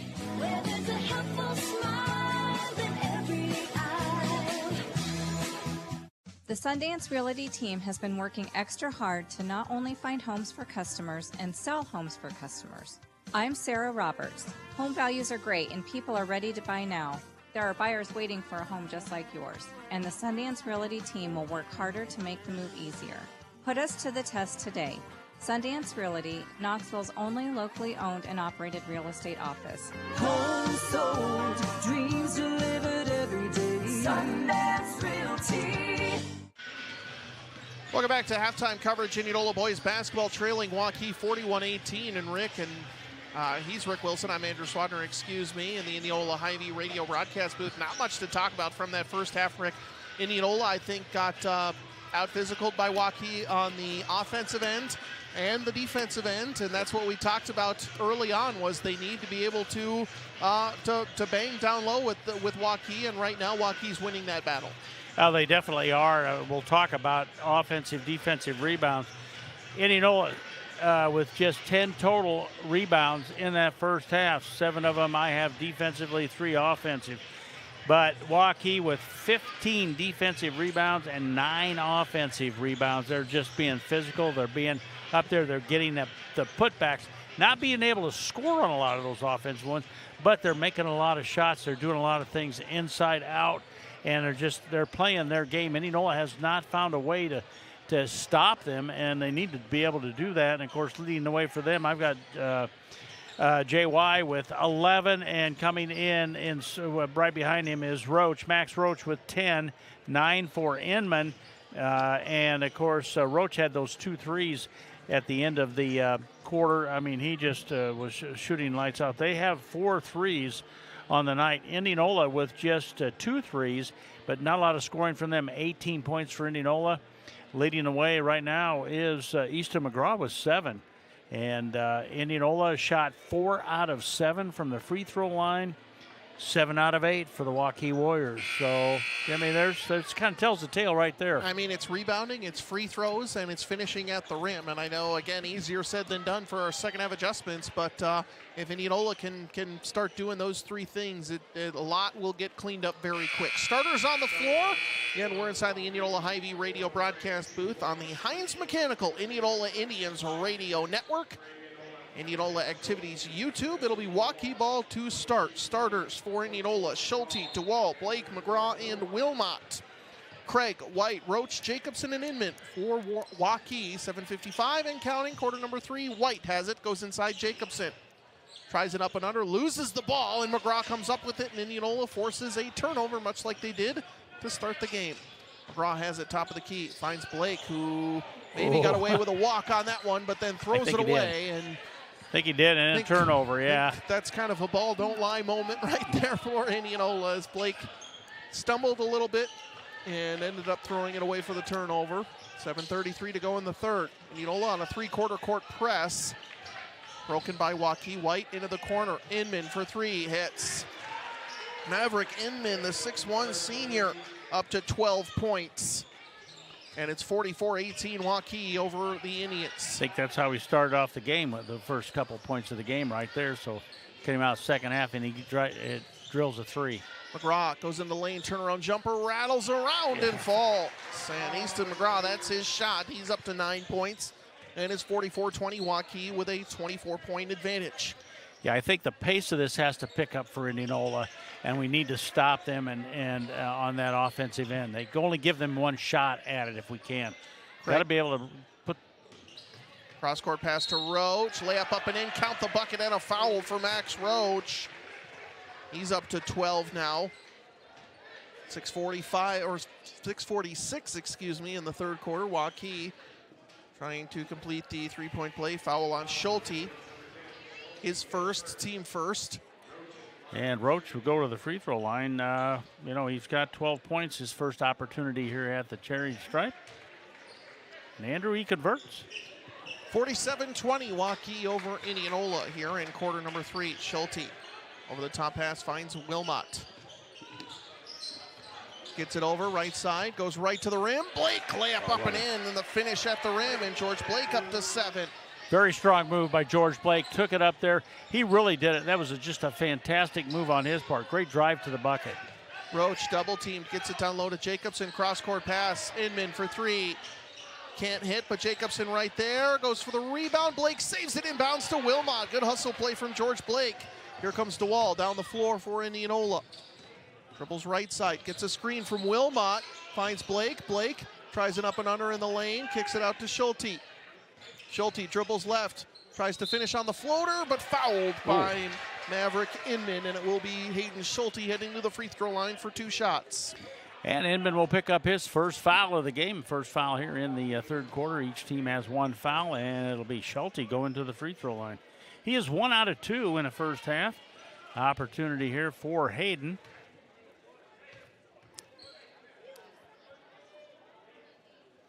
And he swishes the first of 2. Schulte up to 2 points. Schulte, not a big guy, but by golly, he's fearless when he goes into the lane. He'll just take on anybody, and I like that aggressiveness. And he didn't make the shot, but he's got the chance for the free throw. Makes them both. And Indianola starting to try and climb back into it. It's stabilized a little bit, still trailed by 23.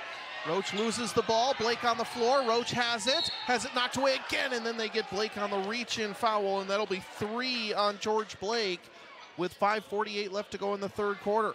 Yeah, you're right there. That's number 3 on Mr. Blake. He picks up that third one there. Roach will put it in bounds in front of their bench. Gets it into White.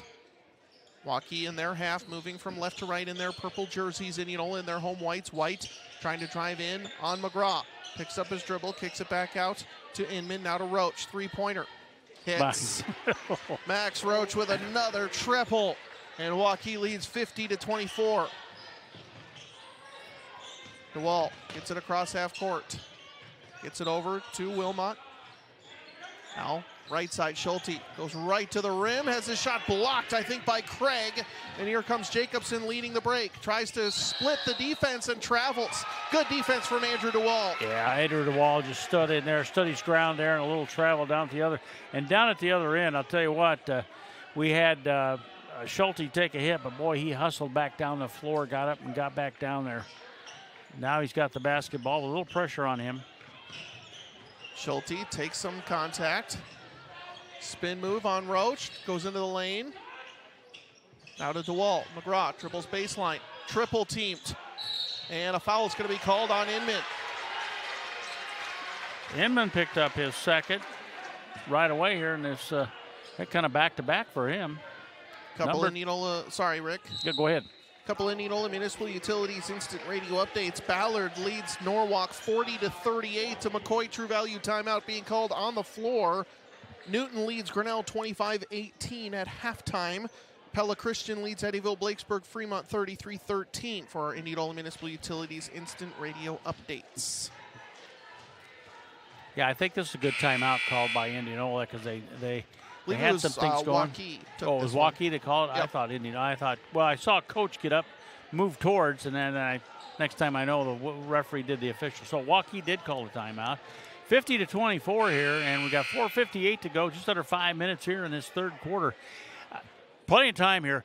Indianola can just kind of move back into this. They don't need to be in a hurry, but they've got to be able to stop Waukee on that other end, which is an obvious statement. But boy, golly, when they get it up here, they've got to be able to put some points on it. And boy, if they can get a couple stops and do a couple things just right, they can bring this back in. I know it's a tough task, but let's hopefully they can do it. Schulte gets it in off the back of Jacobson and quickly gets it back. Now into the corner, George Blake had a shot, chose to shot fake, but White didn't bite on it. Good defense from Waukee, and Indianola resets. Blake catch and shoot three off the screen, rims in and out, no good. And the rebound by Craig. Craig quickly down the floor. We'll start the break for Waukee. White has it, goes back to Craig. Shot is up, finish nice at move. the rim for Pete Craig. And the freshman gets his first field goal. He's got 4 points, and Indianola trails 52-24. Yeah, he got the rebound down here, got it down the floor real quick, brought it down, a little give and go, and gets 2 points out of it. Good hustle by Pete Craig. Schulte dribbles left. Gets it over to DeWall. Left side, McGraw. McGraw dribbles right, pull-up jumper at the elbow, short. And Indianola short on a lot of these shots here, Rick, and that just tells me, the legs aren't quite there yet. Cross-court pass will find Inman. He dribbles baseline. Good defense from DeWall, swings it around. Craig open for three, hits. Wow. 5 in a row for Pete Craig, and Waukee leads by 31, 55-24. Well, you shut down a couple other guys, and then somebody like Pete Craig steps up, which hadn't done a lot of scoring in the first half, and he finally gets his scoring going. But it just shows you've got to cover every one of them. McGraw drives inside, can't finish again, hangs on the rim and does not go down with 3:37 and counting to go in the third quarter. Craig back-to-back threes up, back-to-back threes down, 8 in a row for Pete Craig. And that leads to a McCoy True Value timeout being called by head coach Jeff Ebling and the Indianola boys basketball team, trailing 58-24. And we had Thomas DeWall. He'll be checking in from the timeout, but my goodness gracious, Pete Craig really with just a couple of free throws in that first half did a couple of nice things. Kind of got, well, it's the first game, and now he comes out. They find him with the basketball. He hits it too, and then back-to-back threes. So that just kind of pulls it further away for the Waukee Warriors. 8-0 run from freshman Pete Craig alone. Yeah. He finds himself in double figures with 10. Indianola still just 6 points in this third quarter. Waukee led at halftime 41-18, a lead of 23. That lead is now 34 here after this McCoy True Value timeout. We're still looking for tonight's Raise the Roof moment of the game, presented by All-American Exteriors. All-American Exteriors, serving Iowa since 1998 with roofing, siding, doors, windows, and gutters, and 5-star service every time.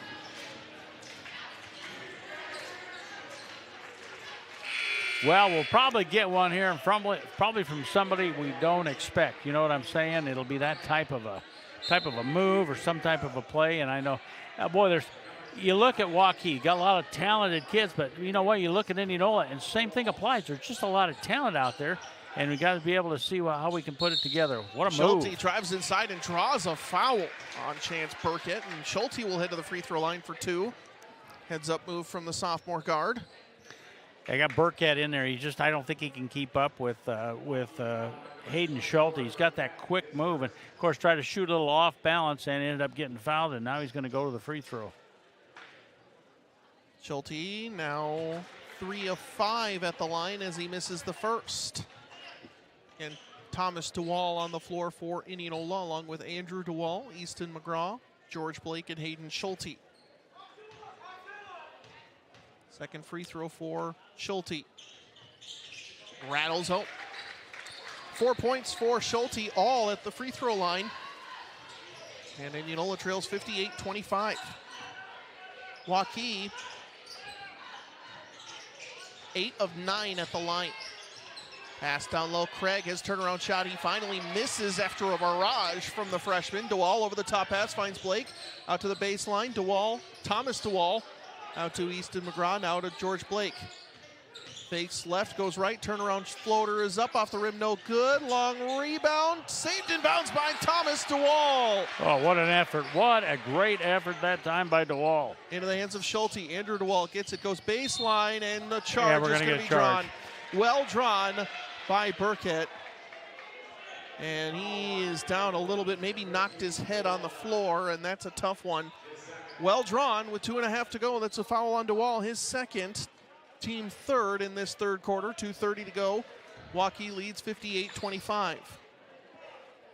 And Burkett gets up, grinning. He's all right. Yeah, just a little knock there. Tough kid. Yeah, he's had a good ball game off the bench for Coach Kanaski. Caleb Divig onto the floor for Waukee.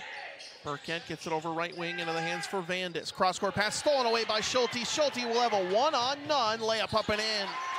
Heads-up play from the sophomore guard. Played a lot of cornerback this year for Indianola football and snipes that one to get the interception. And his first bucket, too, tonight. Vandis gets it down low. Johnson up and under. Beautiful move from the senior for Waukee with the 2. Great shot fake. And it's 60-27, Waukee leads. Blake, catch and shoot 3 from long range, too strong. And it's picked up by Johnson. Here comes Waukee, 1:47 left to go, quarter number 3. Craig, top of the key, triples left, tries an up and under in the lane, blocked by DeWall. That's at least his 3rd or 4th block of the night. Blake has it, goes down into the lane, turnaround shot is up, no good, but a foul is going to be called on Kane Vandis. And George Blake will head to the free throw line for his first 2 free throws of the season. Yeah, nice move that time, and a great block down on this, and he waited for him to go up and just kind of caught it from behind. What a great effort that time, and now we've got George Blake. He'll be at the charity stripe, shooting a couple of free throws. And he makes the first. On for Waukee, Jackson Donahue as Craig takes a seat. Blake, second free throw. Good. 60-29, Waukee leads Indianola with their 3-quarter court press pass stolen away by Schulte, who behind the back passes it back in bounds. Unfortunately goes right to Vandis. Vandis runs it over to the corner. Shot fake. Burkett, pull-up jumper. No good. McGraw fights for the rebound. Picked up, and Thomas DeWall has it. Gets it over to Andrew DeWall. Here comes Indianola. Finds Blake. Cut to the rim. Layup is up. No good, but a foul is going to be called. And Blake will head back to the free throw line for 2 shots. And I think this is going to be on Carter. And if it is, or Carter Johnson, I should say. It should be his 3rd, and it is, Andrew. Yep. I think Schulte maybe got cut on the arm earlier, Rick, and now I think is dealing with that again.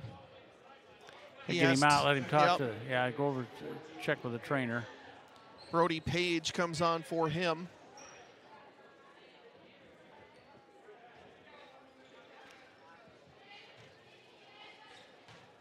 Blake at the free throw line. 2 of 2 in the game, make that 2 of 3. Rim not kind to Indianola tonight. No, not really at all, and we don't keep a shot clock or shot stats. But boy, it's just he does drop that one. Blake up to 10 points now, averaged 10.2 points per game last year as a freshman. 1:05 to go in the 3rd. Vandis gets it across to Burkett. Into the corner, 3-pointer is up short, no good. That was from Divig. Rebound into the hands of DeWall. Now Page has it. Page picks up his dribble, goes back to DeWall. Under a minute to go in the 3rd. Waukee has doubled up Indianola 60-30. Easton McGraw has it.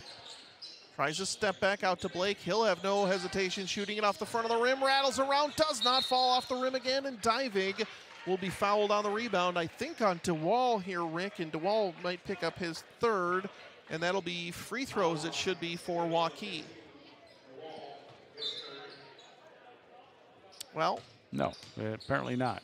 No, that was the 4th on Indianola, excuse me. So it will be Vandis getting it across to Burkett, goes over to Divig into the corner. Donahue, Divig, back up top, Vandis.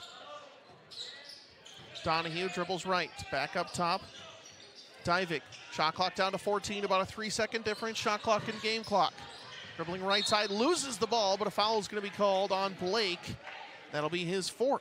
And that'll lead to free throws for Waukee, this time with 13.1 seconds to go in the ball game, or in the 3rd quarter, excuse me.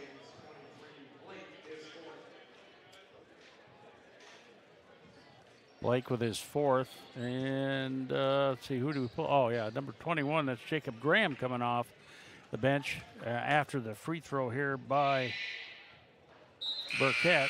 So Burkett with the free throw. Jacob Graham on, making his varsity debut. Blake comes off after picking up his fourth. Graham, a 6'2 junior, who Rick Wilson's never heard of. No, I can't recall that name at all. Second free throw for Burkett is up and in.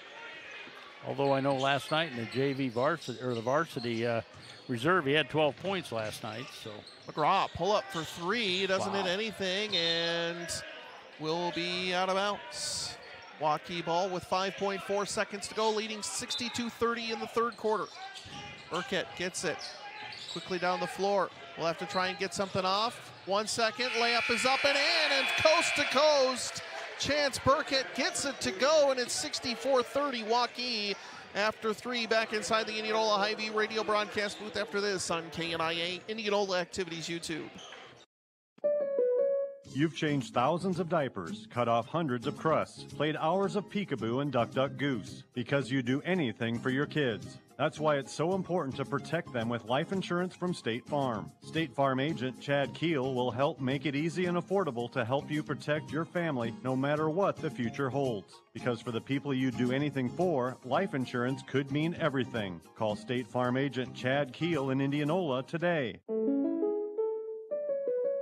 If you are looking for a store that sells everything from blinds and countertops to furniture and flooring, Phillips Floors is not your store. However, if you are looking for a flooring specialty store that is committed to professional excellence in all facets of flooring, check out Phillips Floors in Indianola. They are committed to providing quality flooring and installation that's the right fit for your home or office and will last for years to come. Visit their brand new showroom and facility at 1605 North 9th Street or check them out at phillipsfloors.com. Phillips Floors, we do flooring.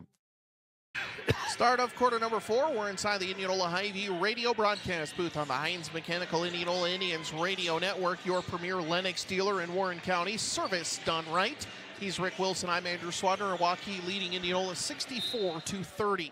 And checking in after the timeout will be Bryant Ritchie. So Ritchie on the floor with Schulte, DeWall, George Blake onto the floor along with Jacob Graham. Ritchie, Blake goes down low to the block, goes right to the rim, and is fouled on his way to the hoop. And George Blake will head back to the free throw line for 2 shots. Blake playing with 4 fouls. But it being a 34-point game, I think Coach Ebling's just saying, go out and play. Go out and get some time. Yeah, there you go. And it's Burkett, I believe, with a foul. Yes, it is his second. And we've got George Blake. He nails the first one. Blake now 4 of 5 at the line. At 11 points for the sophomore. Make that 5 of 6. 64-32, 7:42 to go in the ball game. And this gets it over. Divik, cross-court pass. Ian Samples. Burkett, long 3 is picked up by Schulte. Schulte with the rebound with numbers. Gets it over right side. Blake, layup up and in. Nice George move. Blake. 4 points to start the fourth, and it's 64-34. Good pass from Schulte after the rebound. Divik crosses hat. Gets it over, cross-court pass. Samples goes right to the rim. Layup up, no good. Blake with a rebound. Here comes Indianola, 7:09 and counting to go in the ball game. Blake, top of the key, gets a screen from DeWall. Thought about the 3, now goes back to DeWall. Gets it over, Graham. Blake, baseline. Picks up his dribble, finds Schulte in the lane. Floater off the front of the rim, no. And the rebound to Caleb Divik. Here comes Divik, right wing. For Waukee, pass stolen away by Schulte, and another behind the back save inbounds. It's about the 4th time we've seen Schulte do that. Ritchie, Schulte, shot fake, back over. Ritchie open for 3. Knocks it down. Grant. Raise the roof moment of the game. A Bryant Ritchie triple from long range. A raise the roof moment of the game. Presented by All American Exteriors. Serving Iowa since 1998 with roofing, siding, doors, windows, and gutters. A 5-star service every time. Pass gets inside, down low. Samples, cross-court pass. Finds Vandis. Now back over, Divig, Burkett, Samples in the corner. 10 on the shot clock for Waukee. Indianola trails 64-37. Divig, three-pointer, hand in his face, off the mark, no good. Long rebound, Samples. Picks it up in the corner, now dribbles baseline, and a foul is going to be called. And I think they're going to say shot clock violation here, Rick. I don't know if it hit the rim on the three-pointer from Divig. I don't think it did, and I don't know That's if what it they're got- going to talk about here, because it was down to about 6. And if I'm Waukee, I'm a little... The shot clock reset, and I think Samples got it. So unfortunate for Waukee, and in a closer game, I think probably would be protesting a little bit more. Yeah. And that's one of the things that, while the call was correct from the referees, and I would certainly never, that's really tough when the shot clock resets. It's not like the player doesn't know, so... Right, that's it, yeah. Unfortunate, and I don't know how. I think the referees handled that. They got together, they decided on a shot clock violation, and it'll be Indianola ball. Schulte up top to Wall. Blake, shot fake. Dribbles left. Goes back up top, Schulte. Now left side. Graham, dribbles right. Blake, back over left side, Schulte. Fakes right, goes left. Pull-up jumper from Schulte, short. Rebound into the hands of Donahue. Left side, Divig into the corner. Vandis for three. Off the mark, no good. Good rebound into the hands of Bryant Ritchie. Gets it across to DeWall. Now Schulte left wing. Blake, catch and shoot. Deep three is up. Off the mark, no good. A long rebound picked up by Caleb Divig for Waukee. Gets it down low. Donahue. Defended by Graham, goes baseline, loses the ball, out of bounds, will be knocked out by Indianola. 4:57 to go in the ball game. Indianola trails 64-37, and Derek Wilmot comes back on for Jacob Graham. Yeah, that time he got by Graham, and then the wall was down there and knocked it away, but we've got Waukee taking it out of bounds. Waukee gets the ball inside to Samples. Samples on the block, cross-court pass wide open to Brady Snyder-Smith. His three-pointer's up, no good. And rebound into the hands of DeWall. Schulte into the corner. Ritchie, back-to-back threes up. Back-to-back threes down. Bryant Ritchie. 6 points off the bench for the 6'1 junior. 64-40. Indianola still trails by 24 points. Waukee has emptied the bench here in the fourth. Indianola in their first game of the season. Over the top pass for Samples. Waukee swings it back around, Diving on the left wing. 12 on the shot clock. Thought about a step back. Snyder-Smith back out, Diving open for three. Long rebound on the miss. DeWall taps it over. It gets into the hands of Snyder-Smith. Looks inside. Layup is up and in from Donahue. It's no good. And DeWall with a rebound. Gets it over to Blake. Under 4 minutes to go. Blake goes into the lane, tries a turnaround, up and under, finish at the rim. And George Blake, 6 fourth quarter points. Yeah, George Blake with a nice move inside. He had that nice little move, crossover, back up, and got that left hand, got it up, and got the 2 points for Indianola. Still trailing 64-42 here with 3:30 to go here in the fourth quarter. Whistle on the floor, Andrew. Samples try to post move. He's going to be fouled down low on the block. 3:31 left to go in the ball game. Waukee leading 64-42. And I believe the foul is on George Blake, and it is, and he fouls out of game one of the season with 16 points. Easton McGraw and Thomas DeWall come back onto the floor for Indianola. Would imagine here in about a minute or so we might see some fresh players for Indianola trying to get some playing time here in this one. And the shot was up. It was good. Yeah, it was so we two get free another throws one. for Samples. Yeah, we get another one. Or he gets another one, I should say. Indianola Municipal Utilities instant radio update. Newton leads Grinnell 39-20 after the third. Pella Christian defeats Eddyville Blakesburg Fremont 78-33. That one is final. Pleasantville defeats Melchor Dallas 62-35. 3:25 to go in the fourth. Indianola trails Waukee 66-42. Driving into the rim and taking a big hit is McGraw. And he'll be fouled and head to the free throw line for 2 shots. He's at 9 points on the night, the sophomore. Passed his average from last season already. Came in averaging 8.2 points per game, which was second for Indianola's returning scorers. Again, they bring back their top 5.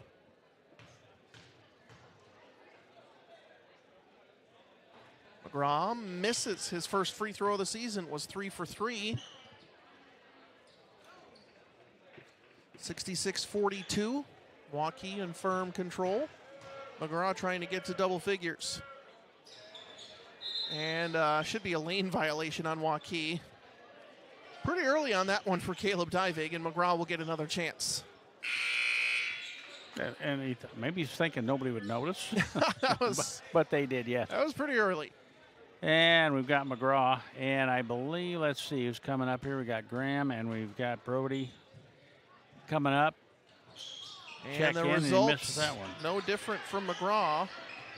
He misses short, and it will be picked up by Waukee. Brady Snyder-Smith has it for Waukee. Gets it over to Jacob Adelson. I think we're going to get 5, at least 4 coming off the bench. I don't have a number 30 for me for Waukee, so forgive me if I don't have some of these numbers here, but a 3-pointer is up from Snyder-Smith. It's rebounded from Indianola into the hands of Thomas DeWall. McGraw has it left wing, 2:52 and counting in the fourth. Bryant Ritchie. McGraw into the corner, looking for Wilmot down low. They get it to Wilmot. Tries a post move. Tries it up and under, and can't finish at the rim. Rebounded by Waukee. 66-42 is our score. Next stoppage in play. We'll have 5 new athletes for Indianola. Pass gets over left side. Diving down low on the floor. Grabs it. Tries a pull up. Loses his dribble. Still triple teamed. Cross court pass. Finds Waukee underneath. Back to Divig into the corner. Snyder-Smith for 3. Too strong. Long rebound for Wilmot. McGraw has it. 2:13 left to go in the ball game. And we might get a just substitution timeout from Indianola. Nope, Coach Ebling is going to let him play as McGraw drives inside, nearly has it knocked away. Turnaround jumper in the lane, does not fall. Divig comes up with it, under 2 minutes to go, and McGraw will commit a foul just to get everybody in. Get everybody in, yep, there you go.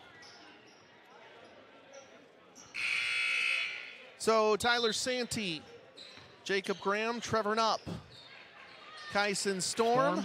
And Brody Page onto the floor for Indianola.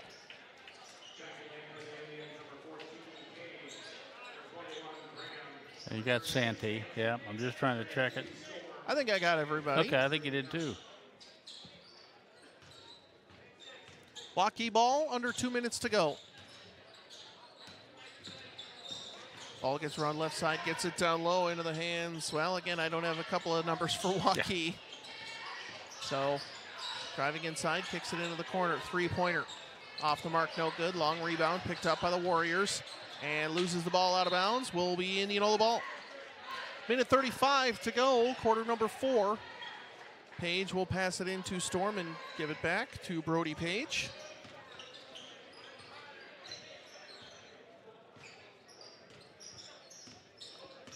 Dribbles left, gets it up top to Graham. Graham gets the screen left. Tried to find Storm down low. Gets it up top to Santee. Back over to Graham. Down low. Storm one-on-one on the block. Back to Graham. Dribbles baseline. Kicks it into the corner. Tyler Santee open for 3. Knocks it down. Right. Tyler Santee, the sharpshooting senior. Makes it 66-45. A minute to go. A couple more Indianola athletes set to check in as Waukee drives inside and gets the 2. Page will dribble left, 48 seconds. Santee, back to Page, swings it around, Nupp, dribbles baseline. Back out to Page, nearly loses it, but gets it up top. Goes into the lane, tries a floater, and off the mark, no good. Will be Waukee ball, 34.4 seconds to go. And we see Jackson Faust. And one more, I don't see his number yet here, Rick.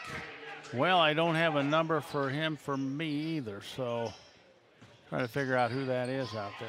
Might be number 20, Wesley Naylor. Yes, yeah, it is. Yep. So 20, Wesley Naylor comes onto the floor, and Indianola will turn it over. Waukee ball.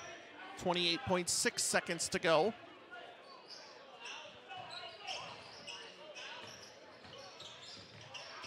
Splitting the defense, kicks it into the corner. Three-pointer is up, too strong, and long rebound picked up. Another layup is up and in for Waukee. Again, apologies, the roster not fully completed on varsity bound, so would love to give the credit to the players. 7 seconds to go in the game. Santee puts up a three. It's no good. Waukee will get it quickly down the floor. Layup is up and in. And Waukee scores at the buzzer. 72-45 is our final. Indianola falls to Waukee. Back after this on 94.3 KNIA post-game coverage, as well as Indianola Activities YouTube in the Indianola Hy-Vee radio broadcast booth. Have you heard the news? No, what is it? People's Bank is giving out more than $1 million in rewards to people with Kasasa checking. Wait, say that again? People's Bank is giving out more than $1 million in rewards to people with Kasasa checking accounts. Usually you put your money in a checking account. You don't get money back. Not if you're a People's Bank Kasasa checking account holder. When you have a People's Bank Kasasa checking account, you can earn cash rewards for doing simple things like getting e-statements, using online banking, and swiping your debit card. Wow, People's Bank really does reward its customers. Yeah, to the tune of $1 million. How do I start earning rewards? It's easy. Open an account online at mybankpsb.com or stop into any People's Bank location to open an account and start getting rewarded today. I'm already starting to think about what I can buy with my rewards. Dream big thanks to the rewards checking from People's Bank. Service you expect from people you trust. People's Bank. People's Bank, member FDIC. Post-game coverage live on 94.3 KNIA. Indianola boys basketball falls to Waukee 72-45. He's Rick Wilson. I'm Andrew Swanner. A couple finals coming in for our Indianola Municipal Utilities instant radio updates. Pella Christian defeats Eddyville Blakesburg Fremont 78-33. And Ballard upsets Norwalk 51-49, winning a tight contest late in the fourth quarter as Ballard starts off against Norwalk with a win. Still waiting on Newton at Grinnell. Last update, the Cardinals had a 39-20 lead after the third quarter over the Tigers. But Rick, our game here, just not enough offense for Indianola, and that led to a lot of easy buckets for the Warriors. Yeah, it really did. Indianola had 8, 10, 12, and 15 respectively in the first, second, third, and fourth quarter.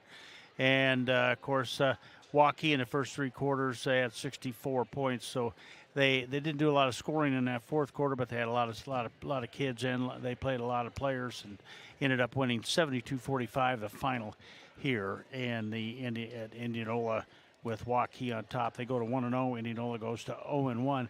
But it's a good Waukee team. I mean, they played almost 10 players. Right out of the chute. Indianola played 9-10, so same thing, but boy, they just kept scoring, and leading the way, Jai White had 15. 16 I had for Max Roach. They led that double figure. They had 4 players in double figures. Pete Craig had 10 and 12 for Maverick Inman, so 4 players in double figures for them. George Blake led the way for Indianola with 16, 9 for Easton McGraw, and basically just go down the rest of the scoring for you. Schulte was 6. I had Andrew DeWall with 2. 3 for Derek Wilmot. 6 for Bryant Ritchie off the bench. And Tyler Sandy with a 3. So good job for him. And I think I got one more I need to get in there. Yeah, Thomas DeWall with 2. So I think that's the scoring for Indianola. 72-45 was the final. All right, 72-45. We'll wait on head coach Jeff Ebling to come on up. But Rick, I know Indianola boys basketball, it's a slower start for them, but facing a Waukee team that definitely has dreams of Wells Fargo Arena, and it's a good reminder of what Class 4A postseason basketball looks like here with the Warriors coming to town. Yeah, it really does, and that's the kind of competition we're going to see all season long. Forgot to mention, I mean, if you look at it, Indianola with just 10 turnovers, that's what I had, 10 turnovers for them. Waukee committed 13 turnovers in the ballgame. Usually in the boys' game you see a little less turnovers, but they're moving that ball up and down the floor a little bit quicker. But good job by Indianola. I was really impressed with. There's some positive things going on. You just need to put it all together and just do it right. How about Hayden Schulte with his hustle on the floor? Well, Couple of I'll saves. go ahead and say he was my DeArmond Ford Radio Key player of the game. It felt like he was everywhere, especially in that second half. Hayden Schulte made a lot of defensive plays and a lot of saves, things that don't really show up on the box score, but he was my DeArmond Ford Radio Key player. And George Blake led the team with 16. What a nice effort by him tonight. But, boy, he had some hard-earned, well-earned points for him tonight. And we don't keep that shot chart or what their shooting is. It'll be interesting. I know the coach keeps that, but interesting to how that'll look out because we missed a ton of shots, Andrew. Well, and a lot of them came up short. DeArmond Ford Radio Key play of the game. I think it just has to be, it's hard to pick just one. If I'm picking an Indianola one, I'll go the Bryant Ritchie back-to-back threes for our Raise the Roof moment of the game, presented by All-American Exteriors. A junior getting his first varsity time, really comes in and makes an immediate impact in the fourth quarter. So our DeArmond Ford Radio Key play and player of the game. You'll enjoy doing business with DeArmond Ford and DeArmondFord.com. Our longest drive or drive to the basket is presented by Keller's Garage in Indianola.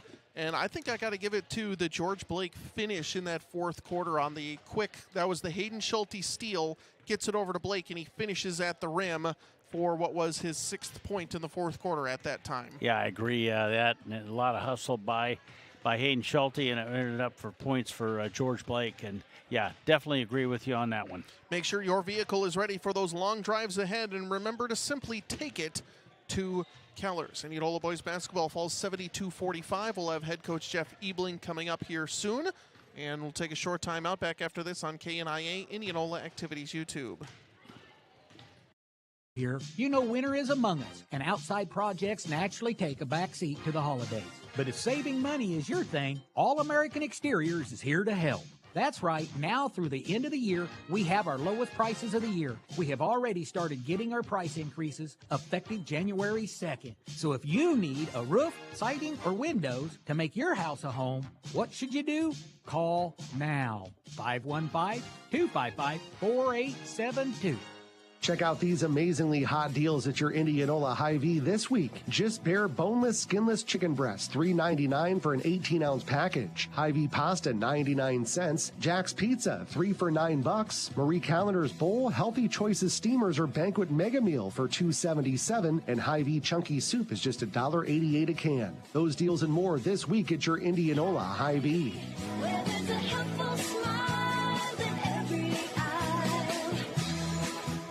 The Sundance Realty team has been working extra hard to not only find homes for customers and sell homes for customers. I'm Sarah Roberts. Home values are great and people are ready to buy now. There are buyers waiting for a home just like yours, and the Sundance Realty team will work harder to make the move easier. Put us to the test today. Sundance Realty, Knoxville's only locally owned and operated real estate office. Homes sold, dreams delivered every day. Sundance Realty.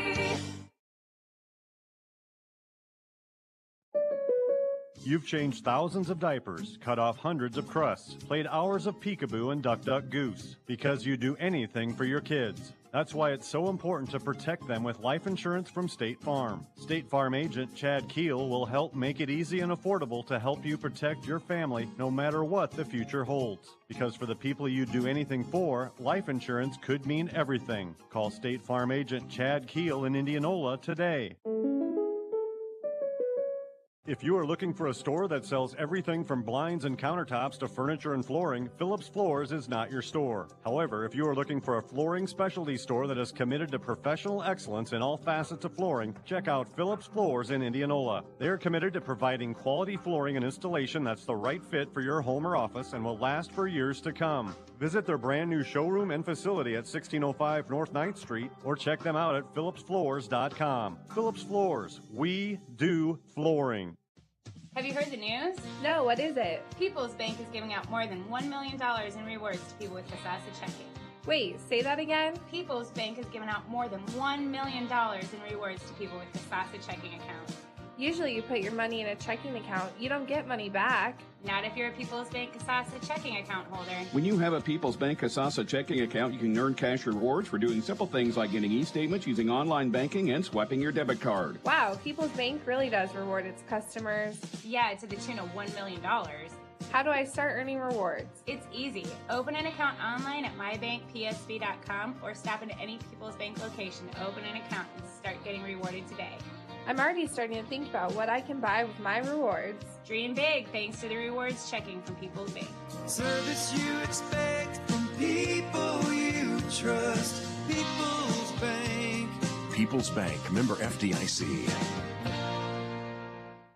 Hello, folks. Rebel here. You know winter is among us, and outside projects naturally take a back seat to the holidays.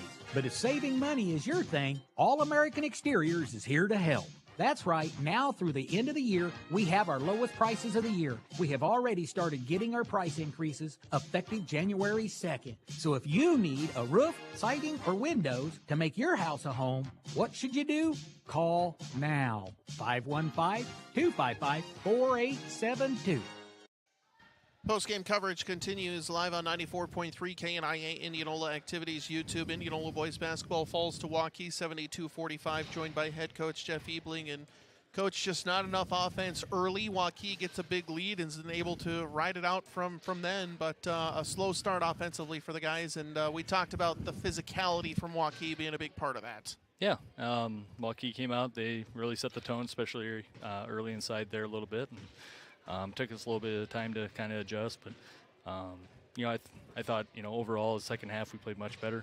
We got a little more flow offensively. Defensively, we did a much better job in certain things. So, there's things to learn from, and there's things to be positive about and negative about. I mean, first game of the year, it's a long journey, and we'll just learn from this, move on, and get better for Newton on Friday night.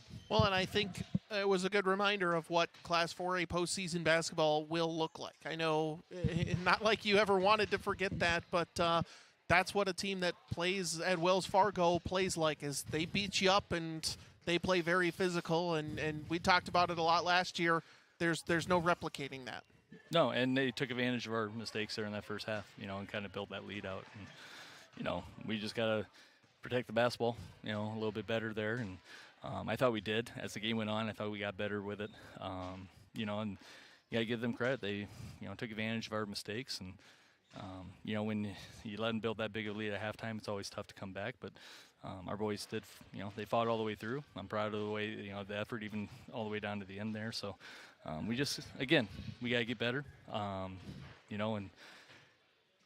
game one of 21 left for sure, after this one tonight. So as we told the boys, you should come in tomorrow, practice, be ready to rock and roll, and be ready to go and have a little, chip on your shoulder, because we know we're better than that, and we just got to continue to work and get better. And, hopefully Friday night we'll come out and show, how much growth we've made between game one and game two. Well, and I think when scoring's hard to come by, obviously outside shooting is going to be a part of that, but just 2 threes made from the outside in the first half. This Indianola team probably needs more than that, probably needs to be more aggressive in finding their spots, right? Yeah, we were a little stagnant there offensively. I thought the movement in the second half offensively and the half-court offense was much, much better. Kind of switched to a 5-out, kind of, opened it up a little bit more. And, we saw some results off that. And, that's obviously something we'll take a look at and continue to approach. And we just got to, like I said before, learn from this. They're tough out. They got a couple good guards there, Waukee. They got this, 6'8" post kid in there, and who's a solid player. And they got some good players, complementary players around them. So, who knows? We might see him again here in February. You never know how that all pans out. But, like we said, one game's not going to define us, and we're going to make sure that we're ready to go on Friday. One thing Indianola doesn't lack for this season is height. You're a relatively tall team, maybe not the widest team. I could lend them some of mine if they need it, but how are you going to try and take advantage of that as these guys, these young kids really, most of them continue to grow and try to play a lot bigger than they are, even though they do have plenty of height? Well, it comes, everyone, kind of shot up height-wise from last year, and, but I guess you can say the weight, is usually the second thing that follows that. So, we continue to work on, try and play off 2 feet, be physical, use our shoulders, use, physicality to get to our spots. And, in moments we show that, and then, sometimes we just weren't as consistent as we wanted to be. So we're just going to have to continue to work on those things and, build confidence in our guys. We've got shooters, and we didn't shoot it particularly well, especially in the first half today. I thought we had some good looks that just didn't fall. And, sometimes when your shots aren't falling, that might trickle over on the other side of the floor. But, we can't allow that to happen. We got to continue to work. So, I'm proud of the boys. They played hard. Everyone, that got in there, I thought they gave their maximum effort. So, we're going to continue to ask for that, and we're just going to continue to fine-tune everything else, fundamentals and offense, defense, conversion, all that stuff. So we just got, like I said, a lot of work to do. Well, last question before we let you go, Coach. You already begin Little Hawkeye Conference play on Friday. There's no break against a team that Indianola struggled with, again, physically last year with Newton. How do you want to attack the Cardinals, who looked like they got off to a 1-0 start here tonight? Oh, they did? They were leading 39-20 over Grinnell at the end of the third. So yeah. Okay. 49-31 final. Newton with a win. Oh, that's Newton basketball there too, defensively. So, we know Newton. First of all, they're going to be well coached. They're not going to force things. They're going to really, take their time and get the best look for them. And they got a couple of returners coming back that, obviously we're going to have to recognize and continue to, kind of watch. And I think they play Thursday night as well. So they open with 3 games in 4 days here this week. So, that's quite the, be the third game there. We got to make sure we come out, be physical, use our possessions wisely, and kind of just work possession by possession. Last year I think we played them to an 8-point game, I think, early in the year. And later in the year they were just starting to get going, fine-tuning. So we got to take advantage of what we have. We probably do have the size a little bit, but, we still got to make the shots around the basket. And we're going to continue to get some shots up here over the next couple days. And Coach Baker will do a great job defensive game plan-wise and really get our guys back to square one, back to base where, what we got to be both, you can say, position-wise and physicality-wise. Thank you very much for we'll joining just go us. From there. Yeah, sorry. Thank you very much for joining us, Coach. We'll see you Friday night. We'll be back up here, another home game for us, and we'll see you Friday against Newton. Sounds good. Thank you. All right, that wraps up the broadcast. The one to count on for today's local sports coverage, 94.3 KNIA for back at the studio. Thank you very much. I'm Andrew Swadner. He's Rick Wilson. And so long, old sport. Good to hear that again. It from is. Rick Wilson. Yeah. All right, Indianola basketball back Friday night against Newton at home.